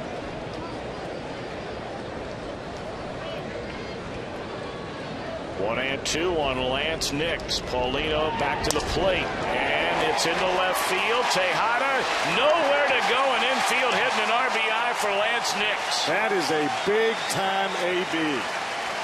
Fouled off 4 consecutive pitches at 0-2. Finally gets to 1-2 and hits the ball right in the hole on another breaking ball that was off the plate away. That's 2 clutch hits tonight for the kid to finally get an opportunity to play. You know, it's funny how you said, Jeff, as you look at the contact here, you used a very key word that it seems like more and more and more and more. It doesn't hold the clout that it should. And that word is earn. Earn your keep. Earn a chance to do something, to keep something, to advance. He's definitely not been given that. No. It's all been and the question will come down, and it's not saying he has, he hasn't, good, bad, indifferent. But the question has to be asked of anybody on this club right now that is not swinging the bat, who is earning the right to play. Now, when you have a team that is not hitting at all, the guys that go out and earn it are the guys you figure should be in a lineup. There you go. It's one thing that you will realize playing in the big leagues. There's always somebody behind you that wants it just as much as you do, and maybe more. But again, much like in so many other walks of life, you know, a lot of those guys in baseball, it might be a guaranteed contract. It might have been what you did last year. Yes, somebody behind you might want it, but they're not going to get that shot. Correct. So you go out and earn it. Well, the issue is that you have to prove your point that you're worthy of a starting position. And you do that by production. Every time you get an opportunity, you treat it like it's your last one. 3-0 on Rosales. And the guy is on base again. I mean, here we have the prime example of two guys trying to earn it. Lance Nix and Adam Rosales. And that's going to do it for Felipe Paulino. Kid pitched a good game tonight. Yeah, he really did. Were it not for the error in this inning, with Bourne and Lee bumping into one another, this would still be a 1-0 game. So with Gonzalez coming up, our skyline call to the bullpen. Reds lead 2-0.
In the big leagues, why not? I'm really excited. This is the place to be in the major leagues. Now, when you're playing and when you're on a tear like you are, or even if you're not, do you check and see what the guys at the big league level are doing and how the guys playing your position are, or do you not try to worry about that? Me personally, I try not to worry about it. Just go out and take care of my business, you know. But we do follow the games afterwards. Usually there's a couple innings we get to catch. You know, they have day games sometimes. So, yeah, we follow, you know. We always want to see what's going on at the next level. This is enough of a mental game that you just want to get away from it when you leave the ballpark? Completely, yeah. I like to just settle down when I go home, you know, catch up with friends and family and maybe read a book or something. Well, Rick's... What a delightful young man Adam Rosales. Had a chance when he came to the big leagues last year to get to know him a little bit, and a lot more in spring training.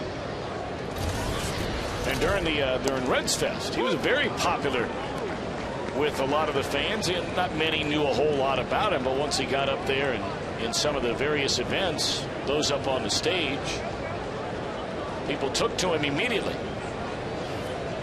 He's got a great personality. He hustles everything that he does.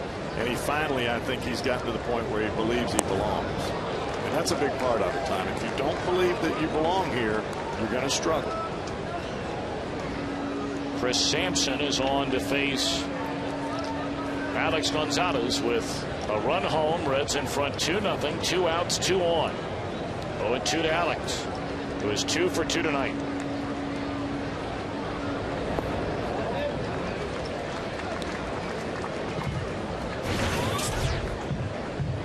Chris Sampson on the mound. We've seen him quite a few times in the series, both in Houston and here.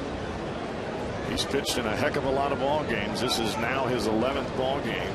Doesn't strike out a lot of guys, doesn't walk a lot of guys, just keeps it around the plate. And he strikes out Gonzalez to end the inning. But the Reds get an unearned run against Paulino and lead 2-0 as we go to the 7th.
Reds lead 2-0. Houston comes to bat here in the top of the 7th inning. Heart of the order coming up against Edinson Volquez, who's retired 12 in a row, 16 of the last 17, and he has given up just one base hit tonight, and that was to the man who leads things off, Miguel Tejada.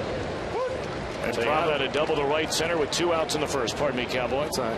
Probably the most important thing, or surprising thing, I guess, for me, is the fact that he's only thrown 74 pitches to this point.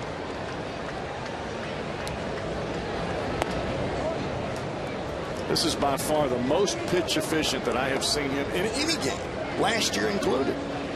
If he could do this every time out.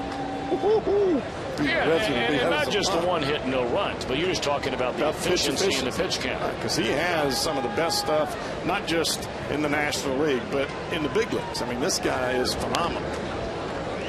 There's not too many pitchers that can throw the ball at 96 miles an hour and throw a changeup for strikes somewhere around 80 miles an hour and have a great breaking ball to go with it. That just doesn't happen. 115 pitch inning, a pair of 14 pitch innings. He's had 1 at 8. That was the last inning when he went through Paulino, Matsui, and Bourne. 1-2 now to Tejada.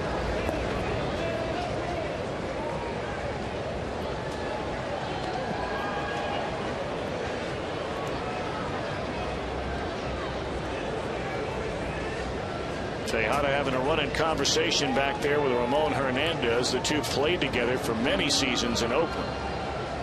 Well, those were some dynamite Oakland teams that just could not get through the New York Yankees and advance on to the World Series. And Ramon is going to try and throw him out, and will. Hernandez even had Tejada fooled there. He set up on the inside corner, and right at the last second he popped right back out to the outside corner, and Tejada swings at the slider and hits it right off the end of the bat. Check him out. Bounces right back out, looking in, and you could see Tejada open those hips and the hands come through. The ball's not there yet. 13 in a row now retired by Edinson Volquez.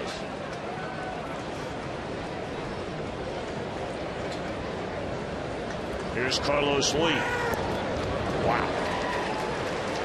Everything is set up by the fastball, and Volquez was throwing that fastball with some major velocity early in this ball game, and that's what the hitters remember. They remember that 95 and 96 that was busting their bats. Now they're trying to get the bat head out there and see if they can't catch up.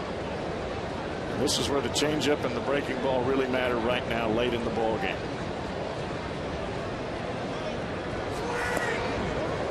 Fastball is low, even a count on Carlos Lee. 1-1. Lee is lined to left and flied out to Taveras in center.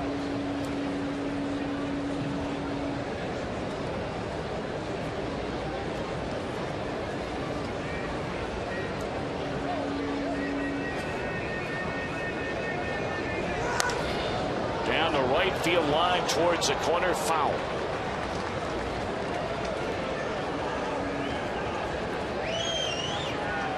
Lee did a pretty good job of waiting on that pitch right there. Big man usually gets those hands through the strike zone in a hurry trying to pull the baseball. That one he stayed back and hit it the other way. Well, he hit one a mile foul, you may remember, his last time up when they tried to come in on him. Wasn't fouled by much either. They haven't been back in there since. And I think that's part of the question right now between Ramon Hernandez and Edinson Volquez. Edinson's thinking to himself, I remember that long far one. Rolled over a foul. You know, we're talking about those athletic teams and could not break through against the Yankees. I was doing this game right here. And a play that certainly will live forever in Yankee lore. Jeter, after 2 cutoff men were missed, somehow magically appeared behind both the cutoff men from the shortstop position and made the flip to cut down a runner at the plate. It's one of the most amazing plays I've ever seen because he had no business being there. But that's Derek Jeter. I believe the right fielder there, if I'm not mistaken, was Shane Spencer. It was. And he was nowhere close to either cutoff man. It almost looked like an option in college football. Yep. Right to the, except that one was a touchdown.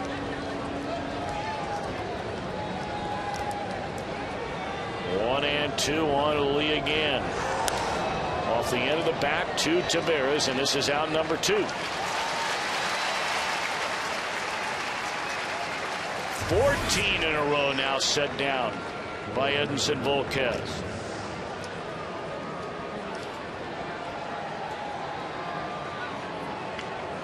Well, for the Reds' sake, I'm sure that they all hope that this is the Volquez that they will see from here on out, or at least some semblance of this type of pitching. This is what we saw from the majority of Volquez's starts last year, and he was absolutely dominant from the beginning of the season. 18 of 19 retired, as well as the 14 in a row by Edinson. Didn't get the call there and wanted it. Ball 1 to Hunter Pence. That was the same pitch that Pence swung at his last time up and missed by 2 feet. Now the 1-0. They'll throw it again. 2-0.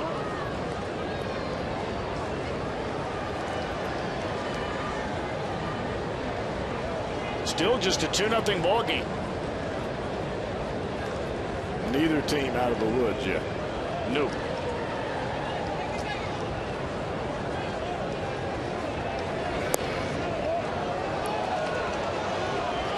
Edinson has not walked the batter all night.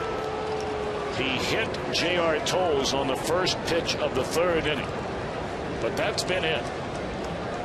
After walking 7 his last start, including 5 in a single inning. 3-0 to Pence, taking all the way, and there's a strike. And it should be strike 2. Yeah.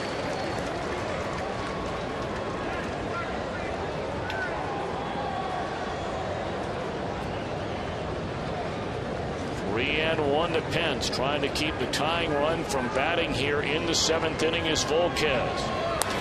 And that looks like it's going to happen. 1, 2, 3. Good job. 15 in a row set down by Edinson Volquez. They stand and stretch. The Reds lead 2-0.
Such a historic Cincinnati ballpark and its unforgettable moments. For more information and tickets, visit reds.com/HOF.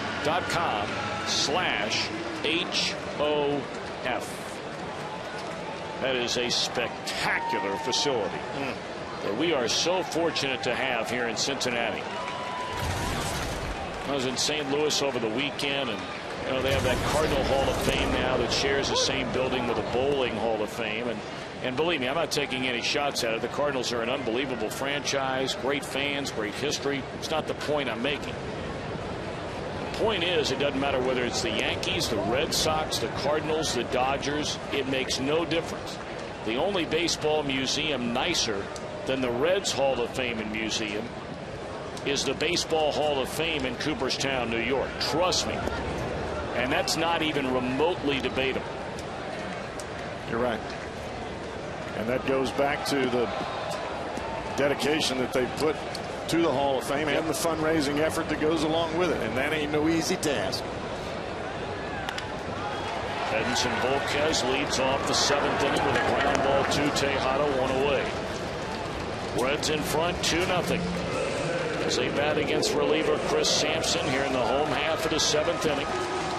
Reds got a run to break a scoreless tie in the 5th on a leadoff triple by Lance Nix, who scored on a single by Adam Rosales.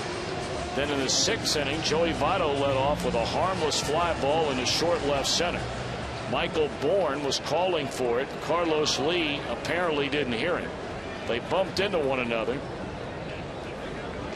Votto wound up at second, and then with 2 away in the inning, Lance Nix again with an infield hit deep in the hole at short to drive in the 2nd run of the game. Here's Willie Taveras. That is a fair ball down the left field line. Taveras on his way to second, and that's his 2nd hit tonight. It's the 4th time he's been on base.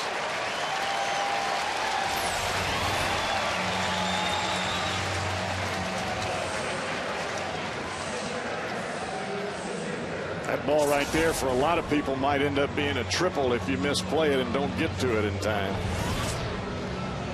Reds fans, are you ready for some great tasting food and family fun? Pick up JTM Philly Kits, burgers or delicious barbecue from your favorite grocer.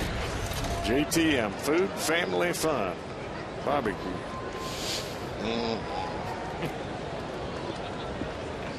Here's Jerry Hairston Jr. Runner at second, 1 out. Reds with a chance to add to this 2-0 lead, and Hairston trying to butt his way on and missed it. We had a little barbecue up here tonight for dinner. Did you partake or no? You were busy before the game tonight. I was trying to learn how to do that tweet, peeping, twittering thing. I finally figured it out.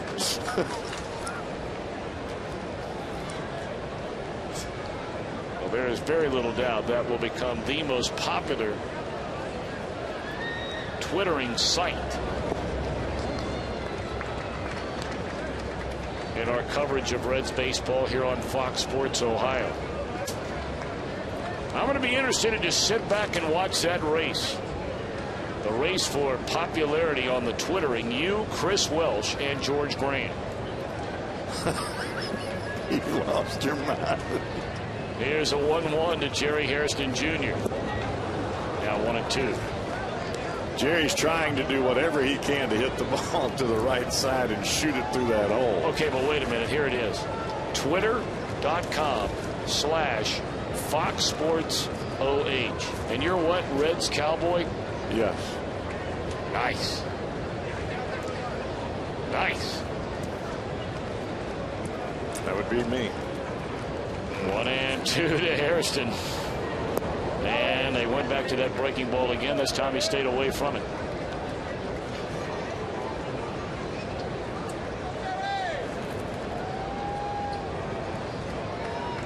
That's a big run at second base out there for the Reds right now.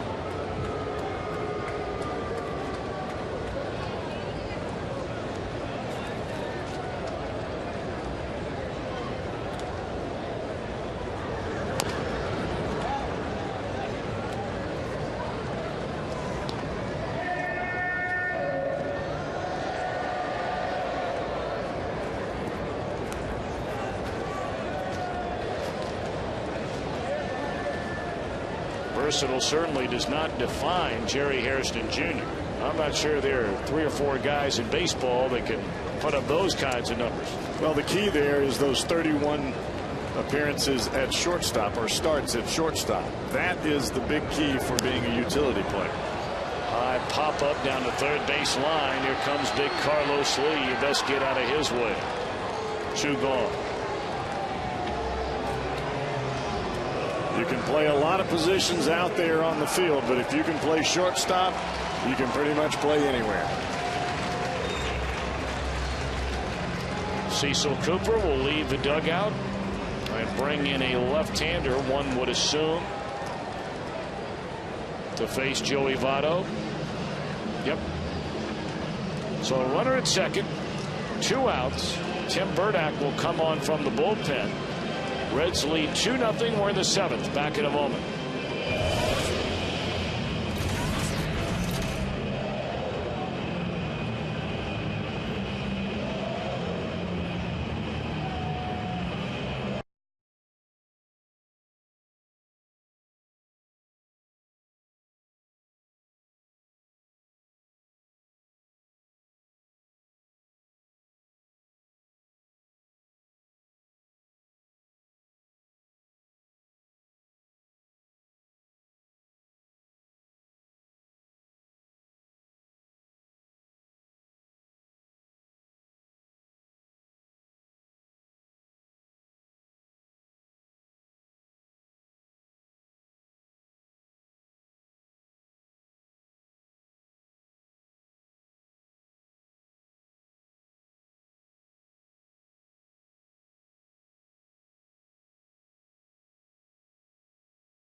The sun was shining here in Cincinnati. 5 minutes later, out of nowhere, the tarp wasn't on the field.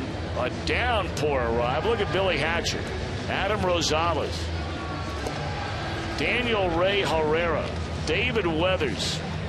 A whole fleet of guys coming out to help the grounds crew. That thing weighs a ton, brother, once it gets wet. Yeah, it weighs a ton, period.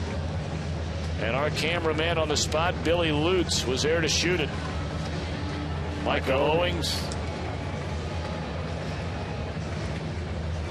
And we really wondered if this game would start on time, not because we were going to have more rain, but because of all that rain that fell on an uncovered infield. I think and they did a great job getting that thing ready. That's what tells you about this grounds crew and what they were able to do. You look out onto the field, you would never know that it was mud soup out there early. Those guys bust their tail, man. We call that gumbo down there where we live at.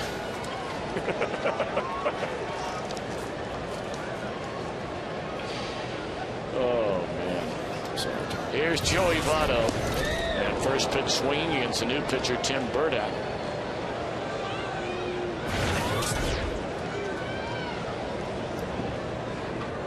And this situation for Tim Burdack, he is coming in for the strikeout. He's a situational left-hander.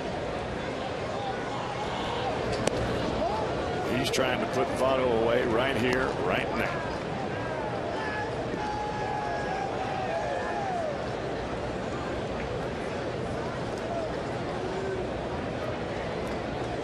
A quiet night for Joey. 0 for 3, did reach on an error and scored a run. And he pops it up. It should end the inning in foul ground. It's Plum. It does. We go to the 8th. Edinson Volquez will head back out to the mound. He's retired 15 in a row and has a 2-0 lead.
2009 Motor Trend Truck of the Year. By Aflac, we've got you under our wing. And by your Cincinnati and Northern Kentucky Honda dealers, visit mycincinnatihondadealer.com for current offers. You know, I don't want to fail to mention, we were talking about what a great job the grounds crew did, and of course the head man, Doug Gallant, John Phelps, his right-hand man, and the grounds supervisor, Derek Grubbs, and all the guys that work on the crew. They did a phenomenal job. Well, once that mud gets in like that, you've got to get on it with that diamond dry or whatever it is that they use out there, because you can't let the water start to soak down into the dirt. If you do, you won't ever get it fixed. Well, here we go in the 8th inning. Still a 2-0 Reds lead. Edinson Volquez has allowed 1 hit. That was a double with 2 outs in the first inning to Miguel Tejada. He's retired 15 in a row. And 19 of 20 since the only hit in that opening frame. That was his 90th pitch of the night. And there's a strike to Jeff Blum. Still got that changeup and right on the money. 77 miles an hour, trickled right over the outside corner. 6, 7, and 8 in the batting order. Blum, Erstad, Tolles. And bear in mind, the Astros have one mighty weapon still sitting on that bench, who was not in the lineup tonight and has hit more home runs in this ballpark than any visiting player. Lance Berkman.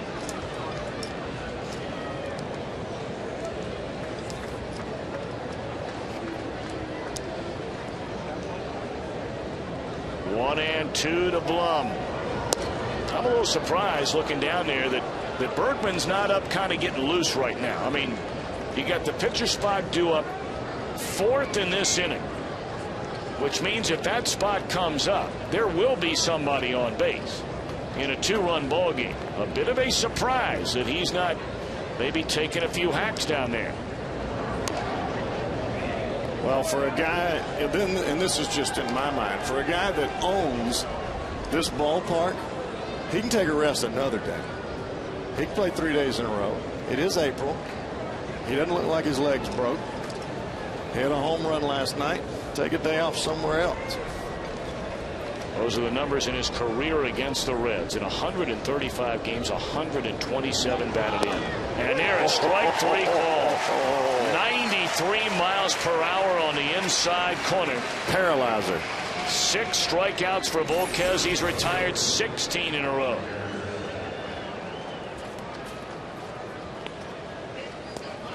Blum knew it too. He was heading back before he caught the ball.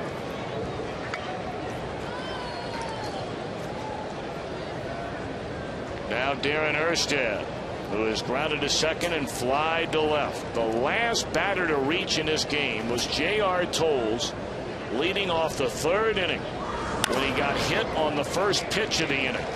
On the ground to Hairston, 17 in a row retired by Volquez. Best Sports Show period comes your way every night, presented by 1-800-SAFE-AUTO.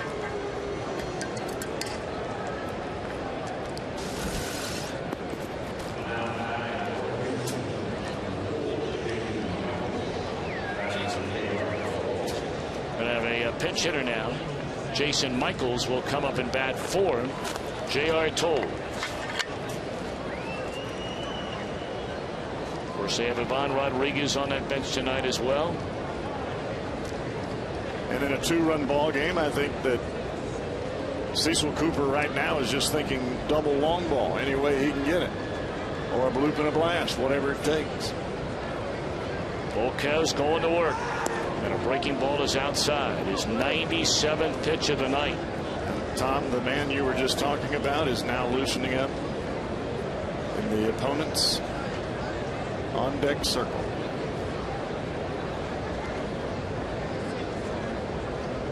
One and 0 to Jason Michaels, and a breaking ball. Wow, where did that miss?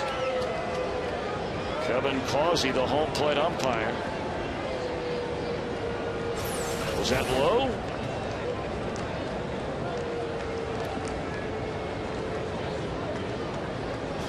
It's not where you catch the ball. It's where the ball crosses the plate. 2-0 to Michaels. And he was trying to hit one to the second deck in left field. Came up empty.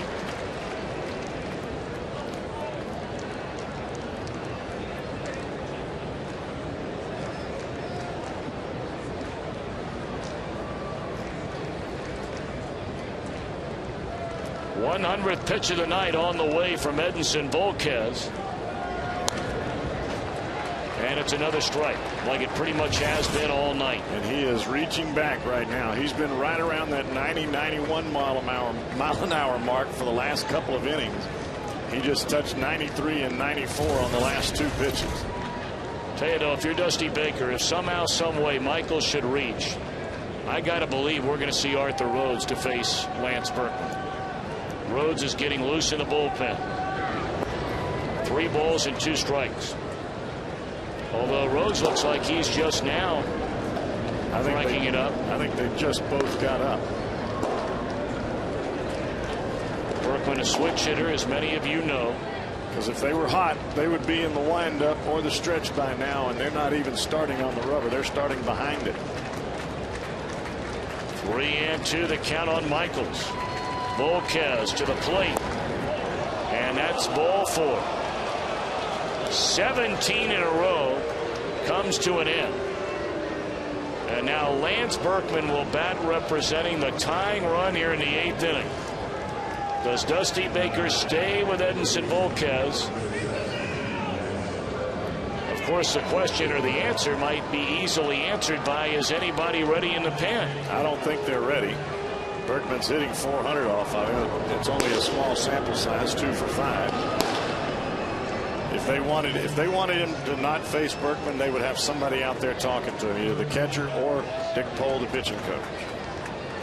Volquez is allowed just 1 hit. And there's a fastball down and into Berkman. This is his last batter, though, Tom. If he doesn't get Lance Berkman,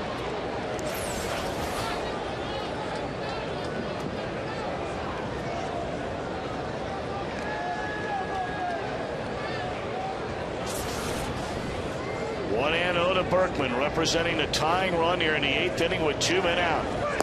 Fastball up and away, 2-0.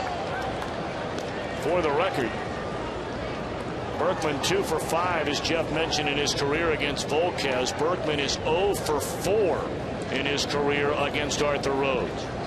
And the 20 home runs, 6 more than second best. And if you're going to let him face Berkman, it'll be his last batter. You can't afford to let him lose this game. Good pitch. Good pitch indeed. A 2-0 fastball in the inside corner. Now this is what you call a 2-seam fastball. He starts it in off the plate, very similar to the pitch that he got Blum with earlier. Runs right back to the inside corner.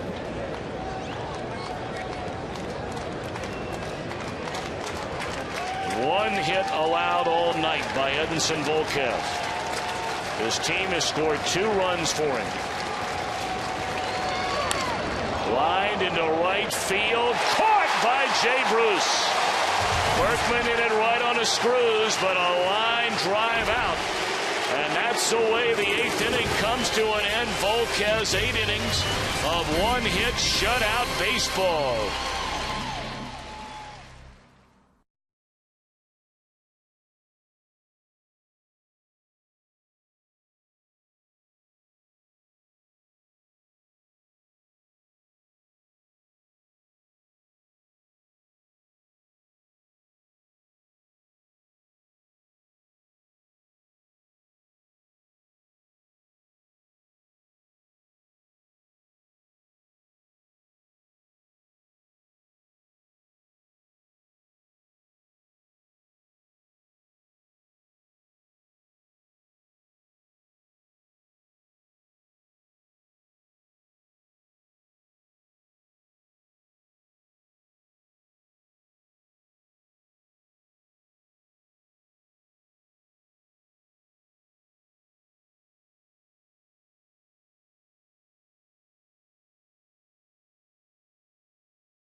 Astros.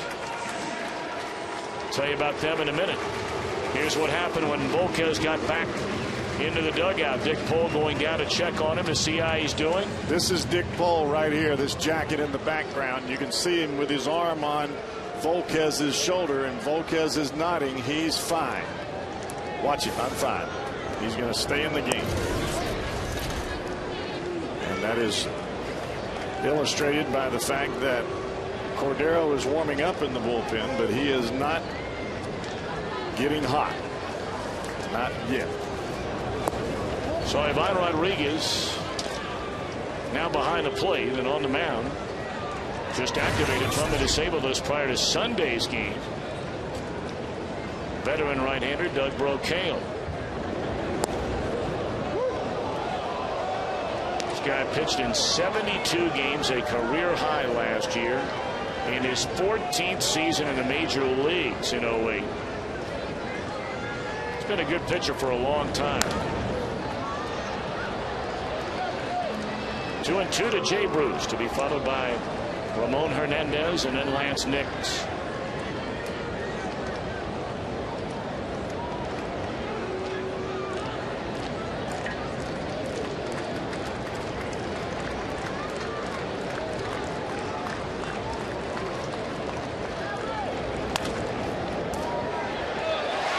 Off the glove of Erstad, and the throw by Matsui. Airmails the covering Brocail. That'll be a base hit for Jay Bruce, his first tonight in 4 at-bats.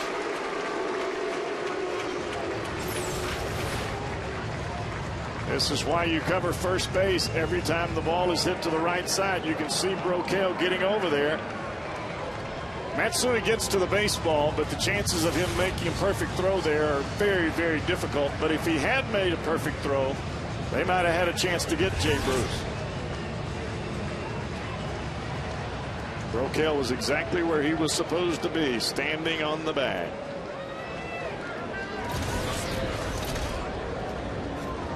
Now Ramon Hernandez, a hitless game for him, is lined to center, grounded to short, and bounced out to first. Batting in that 5 spot for the first time all year is Hernandez. He squares and pulls the bat away. Ball 1. Now we were talking about some of those Oakland teams that Hernandez played on that could never beat the Yankees. I can't remember how many of those series.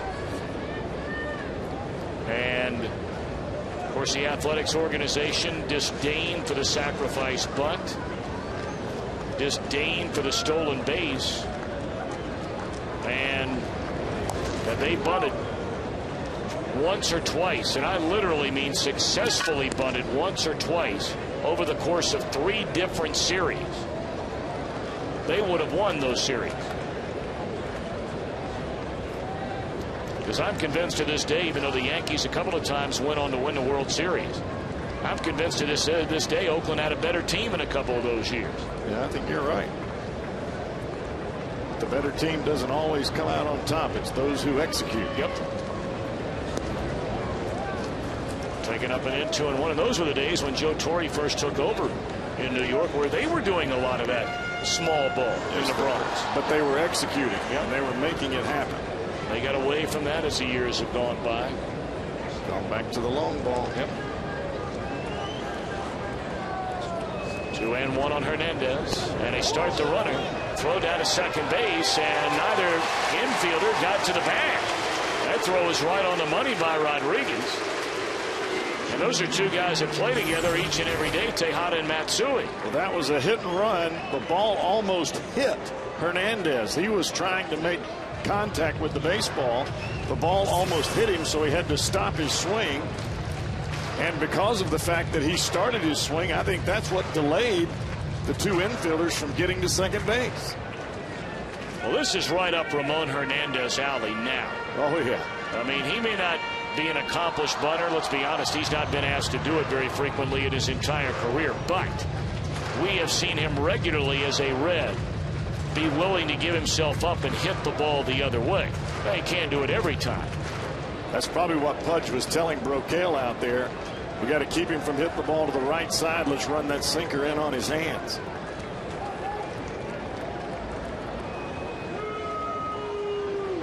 Well, they just had a meeting, and now they'll have another.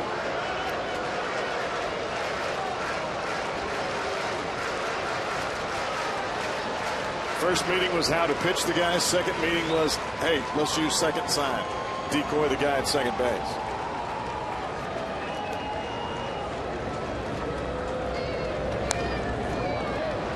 Still 2-2.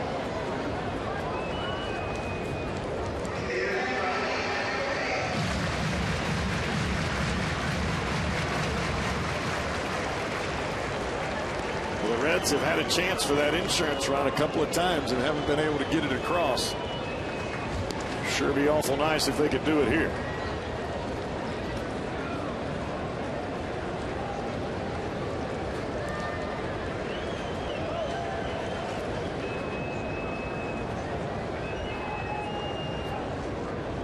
Two and two to Hernandez, and he takes low and away, ball 3.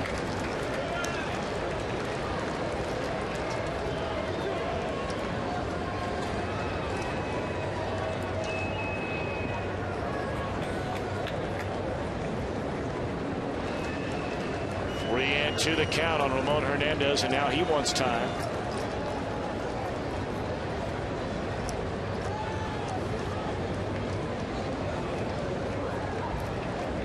Bruce getting his first stolen base in his first attempt of the year out at second. And there's ball 4.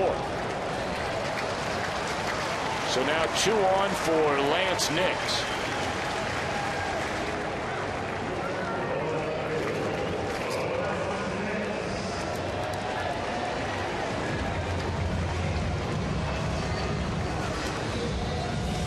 Well, you got to wonder whether Dusty Baker will ask Nix to put down a sacrifice. I mean, here's another guy coming up through his entire career that has really never been asked to do it all that frequently. He has not had a sacrifice in any game. He had one in 2006 playing in AAA Oklahoma. His last one before that was in 04. In his entire professional career, he's had 4 sacrifices, and 3 of them came his first 2 years in the minor leagues. And plus, right now, he's a hot hitter. 1-1. Even his foul balls are line drive. This is one of those areas of the game that you can certainly debate on and on and on. Nobody's right, nobody's wrong. I agree. It's one of the things that makes baseball so great. I mean, you want that run badly at second. Do you ask this guy to give himself up? 1-2 to count to Lance Nix.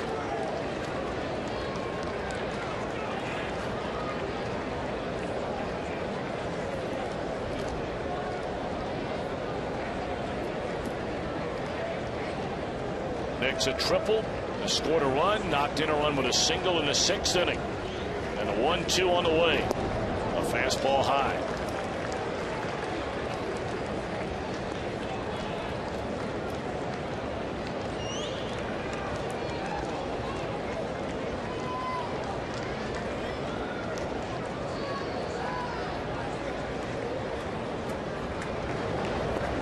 Good eye by Nix, and here he is again. I mean, I know we sound like a broken record for those of you that can remember what a record was or what a record is. But it seems like every time this guy comes up, he's giving us a he's good 2-2 or 3-2 almost every at bat. He went to 3-2 his first time up tonight. He struck out. Jumped on the first pitch in the 5th inning when he tripled. Battled deep in the count in the 6th after falling behind. And now the 3-2 on the way to Nix. Is ball 4. What an outstanding at bat again by Lance Nix. And they are loaded with nobody out for Adam Rosales.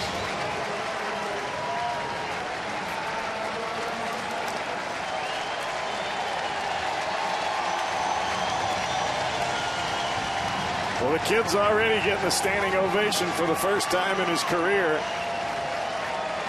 And it all comes from the way he plays the game. Well, you know what? Right now, he just happens to be, and this isn't a shot. He's the flavor of the month.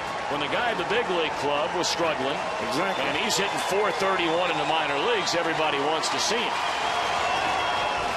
Ball one low to Adam Rosales.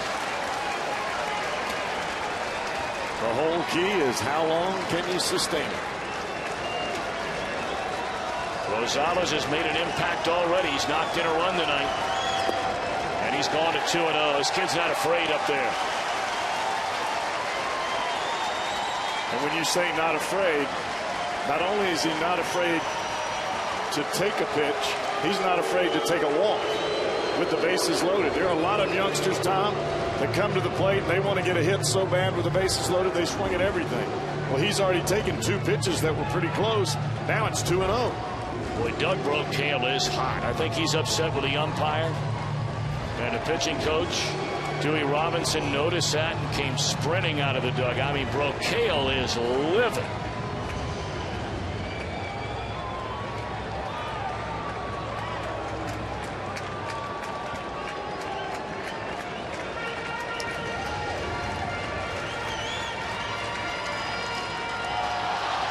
I haven't seen anything yet that he could be upset about. I mean, the balls that were out of the strike zone were out of the strike zone.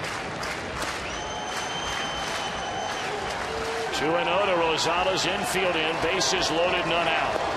And there's ball 3.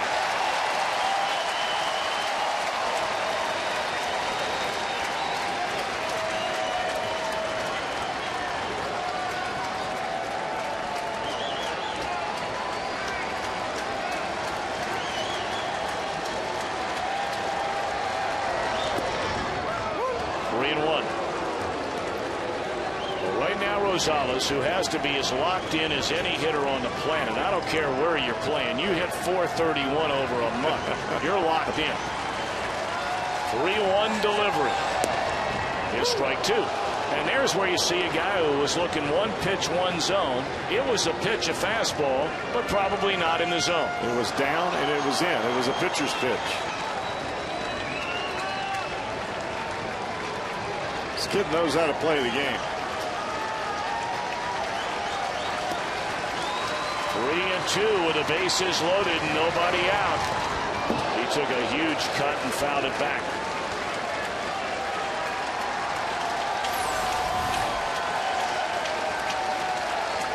Now some may say, well, he swung at ball 4, but when you're in this position, it's 3-2 and you got the bases loaded and nobody's out. You don't want to strike out looking. If it's close, you're hacking. We'll do it again on a 3-2 pitch. In the air, right field. This will bring in a run. Catch made by Pence. Throw goes to third. Safe there. Safe at home is Jay Bruce. And in his first start, look at Adam Rosales. A couple of RBIs and leading the cheers as he comes back into the Reds dugout.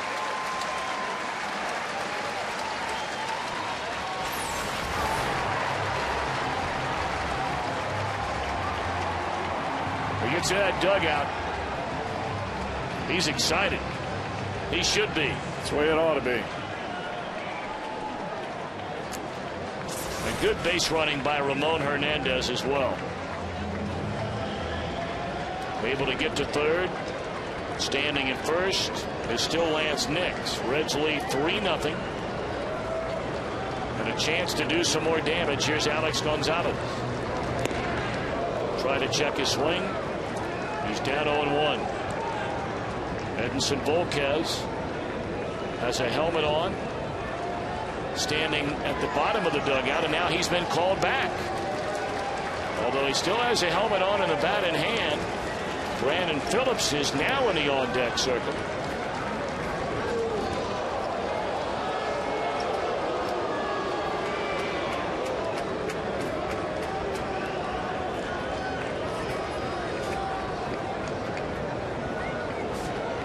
And that may be, Tom, just to not let Cecil Cooper know what his hand is going to be right now.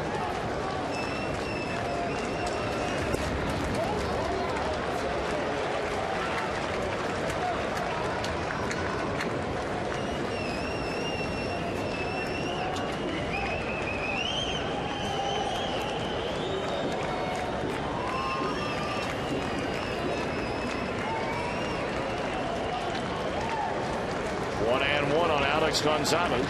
Reds in front 3-0, looking for more. Good pitch on the inside corner is strike 2.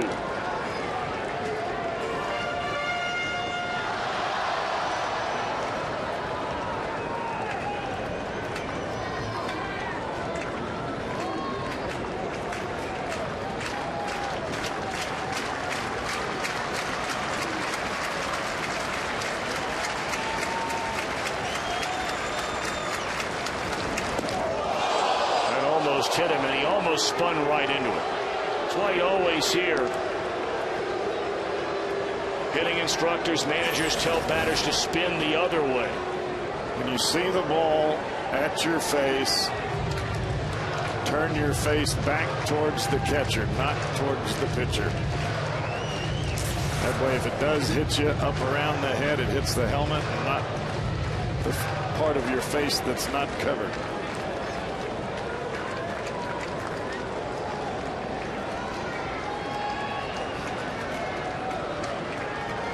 Volquez wearing out that chewing gum.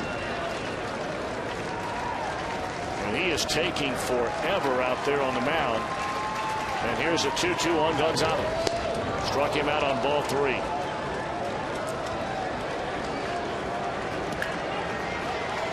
Well, this is how you expand the plate. You go up and in, and then you throw that cut fastball that runs off the plate away.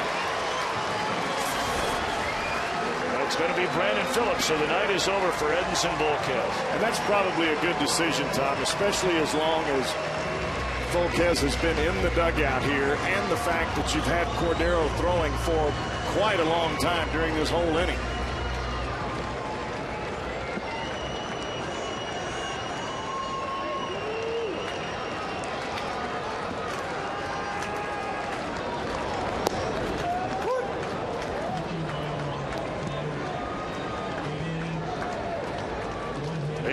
Of one-hit shutout baseball for Edinson Volquez. He only walks one batter, and that was the second to last batter that he faced on the night, and struck out 6. Soft liner caught at second, and that'll end the inning. Reds get a run. Houston bats in the ninth. Reds lead 3-0.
Inning. It's about a game saver right there.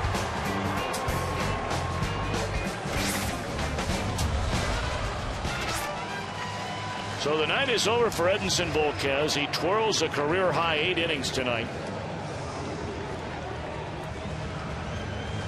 And now Francisco Cordero will try and give Volquez his 3rd win of the year, and at the same time notch up his 7th save in as many opportunities.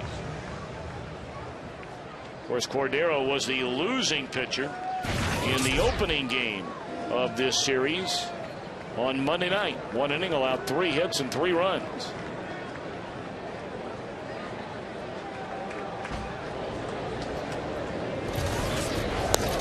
Top of the order, Matsui to be followed by Bourne and Tejada.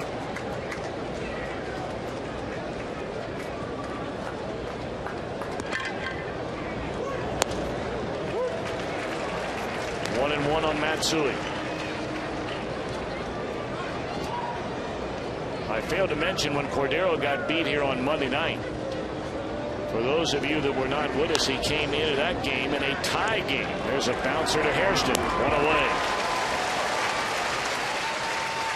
Tonight's Mega Million jackpot up to $220 million. Buy a ticket today. And you're right, Tom. That was a non-save situation. And for Cordero and most, well, at least for most closers, that's a very difficult time to pitch. And at the time, I said, you know, I can't believe that Cordero is pitching during this ball game. Well, you go back and look. He's got a 2.98 career earned run average in non-save situations. So the Cowboy was wrong on that one. Still didn't work out, though. No, it didn't. Fastball up and away. But it doesn't change my mind. Well, I mean, you've done it. I mean, you've walked that walk. You know, oftentimes it's almost impossible to walk in another man's shoes, and while you are not Francisco Cordero, that much we know, if nothing else. But you have been an all-star closer in the major leagues. It's just tough to pitch when it's not a save situation.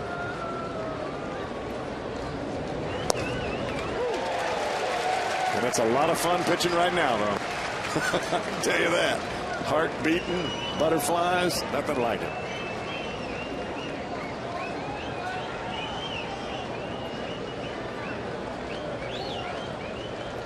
One and two to count on Michael Bourne. Struck him out, and Houston down to its final out of the night.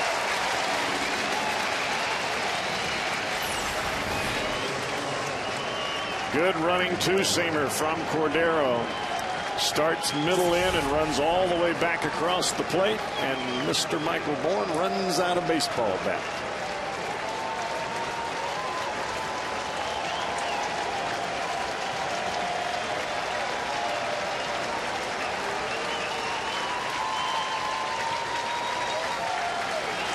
Now Tejada.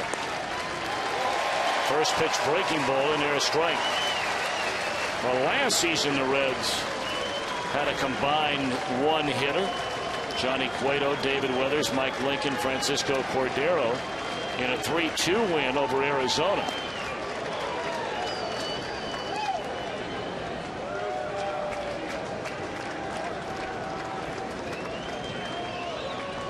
Edinson Volquez allowed just 3 base runners all night. A double by Tejada in the first. That's still Houston's only hit on the game. And Rosales knocks it down, picks it up, throws, got him, and the night is over. What a night for Adam Rosales, making his first start since being called up from the minor leagues. But even more impressive the night tonight of Edinson Volquez. One start removed from walking 7 batters in 5 innings. Goes 8 innings of one-hit shutout baseball, and the Reds push their record back to 1 game over 500. And that's the way April ends at 11-10. Who'd have thunk it? The Reds are over 500. Watch this play to end the ball game. He bobbles the ball, does Rosales, but he comes up with a cannon and throws out a hustling Tejada to end the ball game. A hustle to start it and a hustle to finish. Volquez the winner, Paulino the tough luck.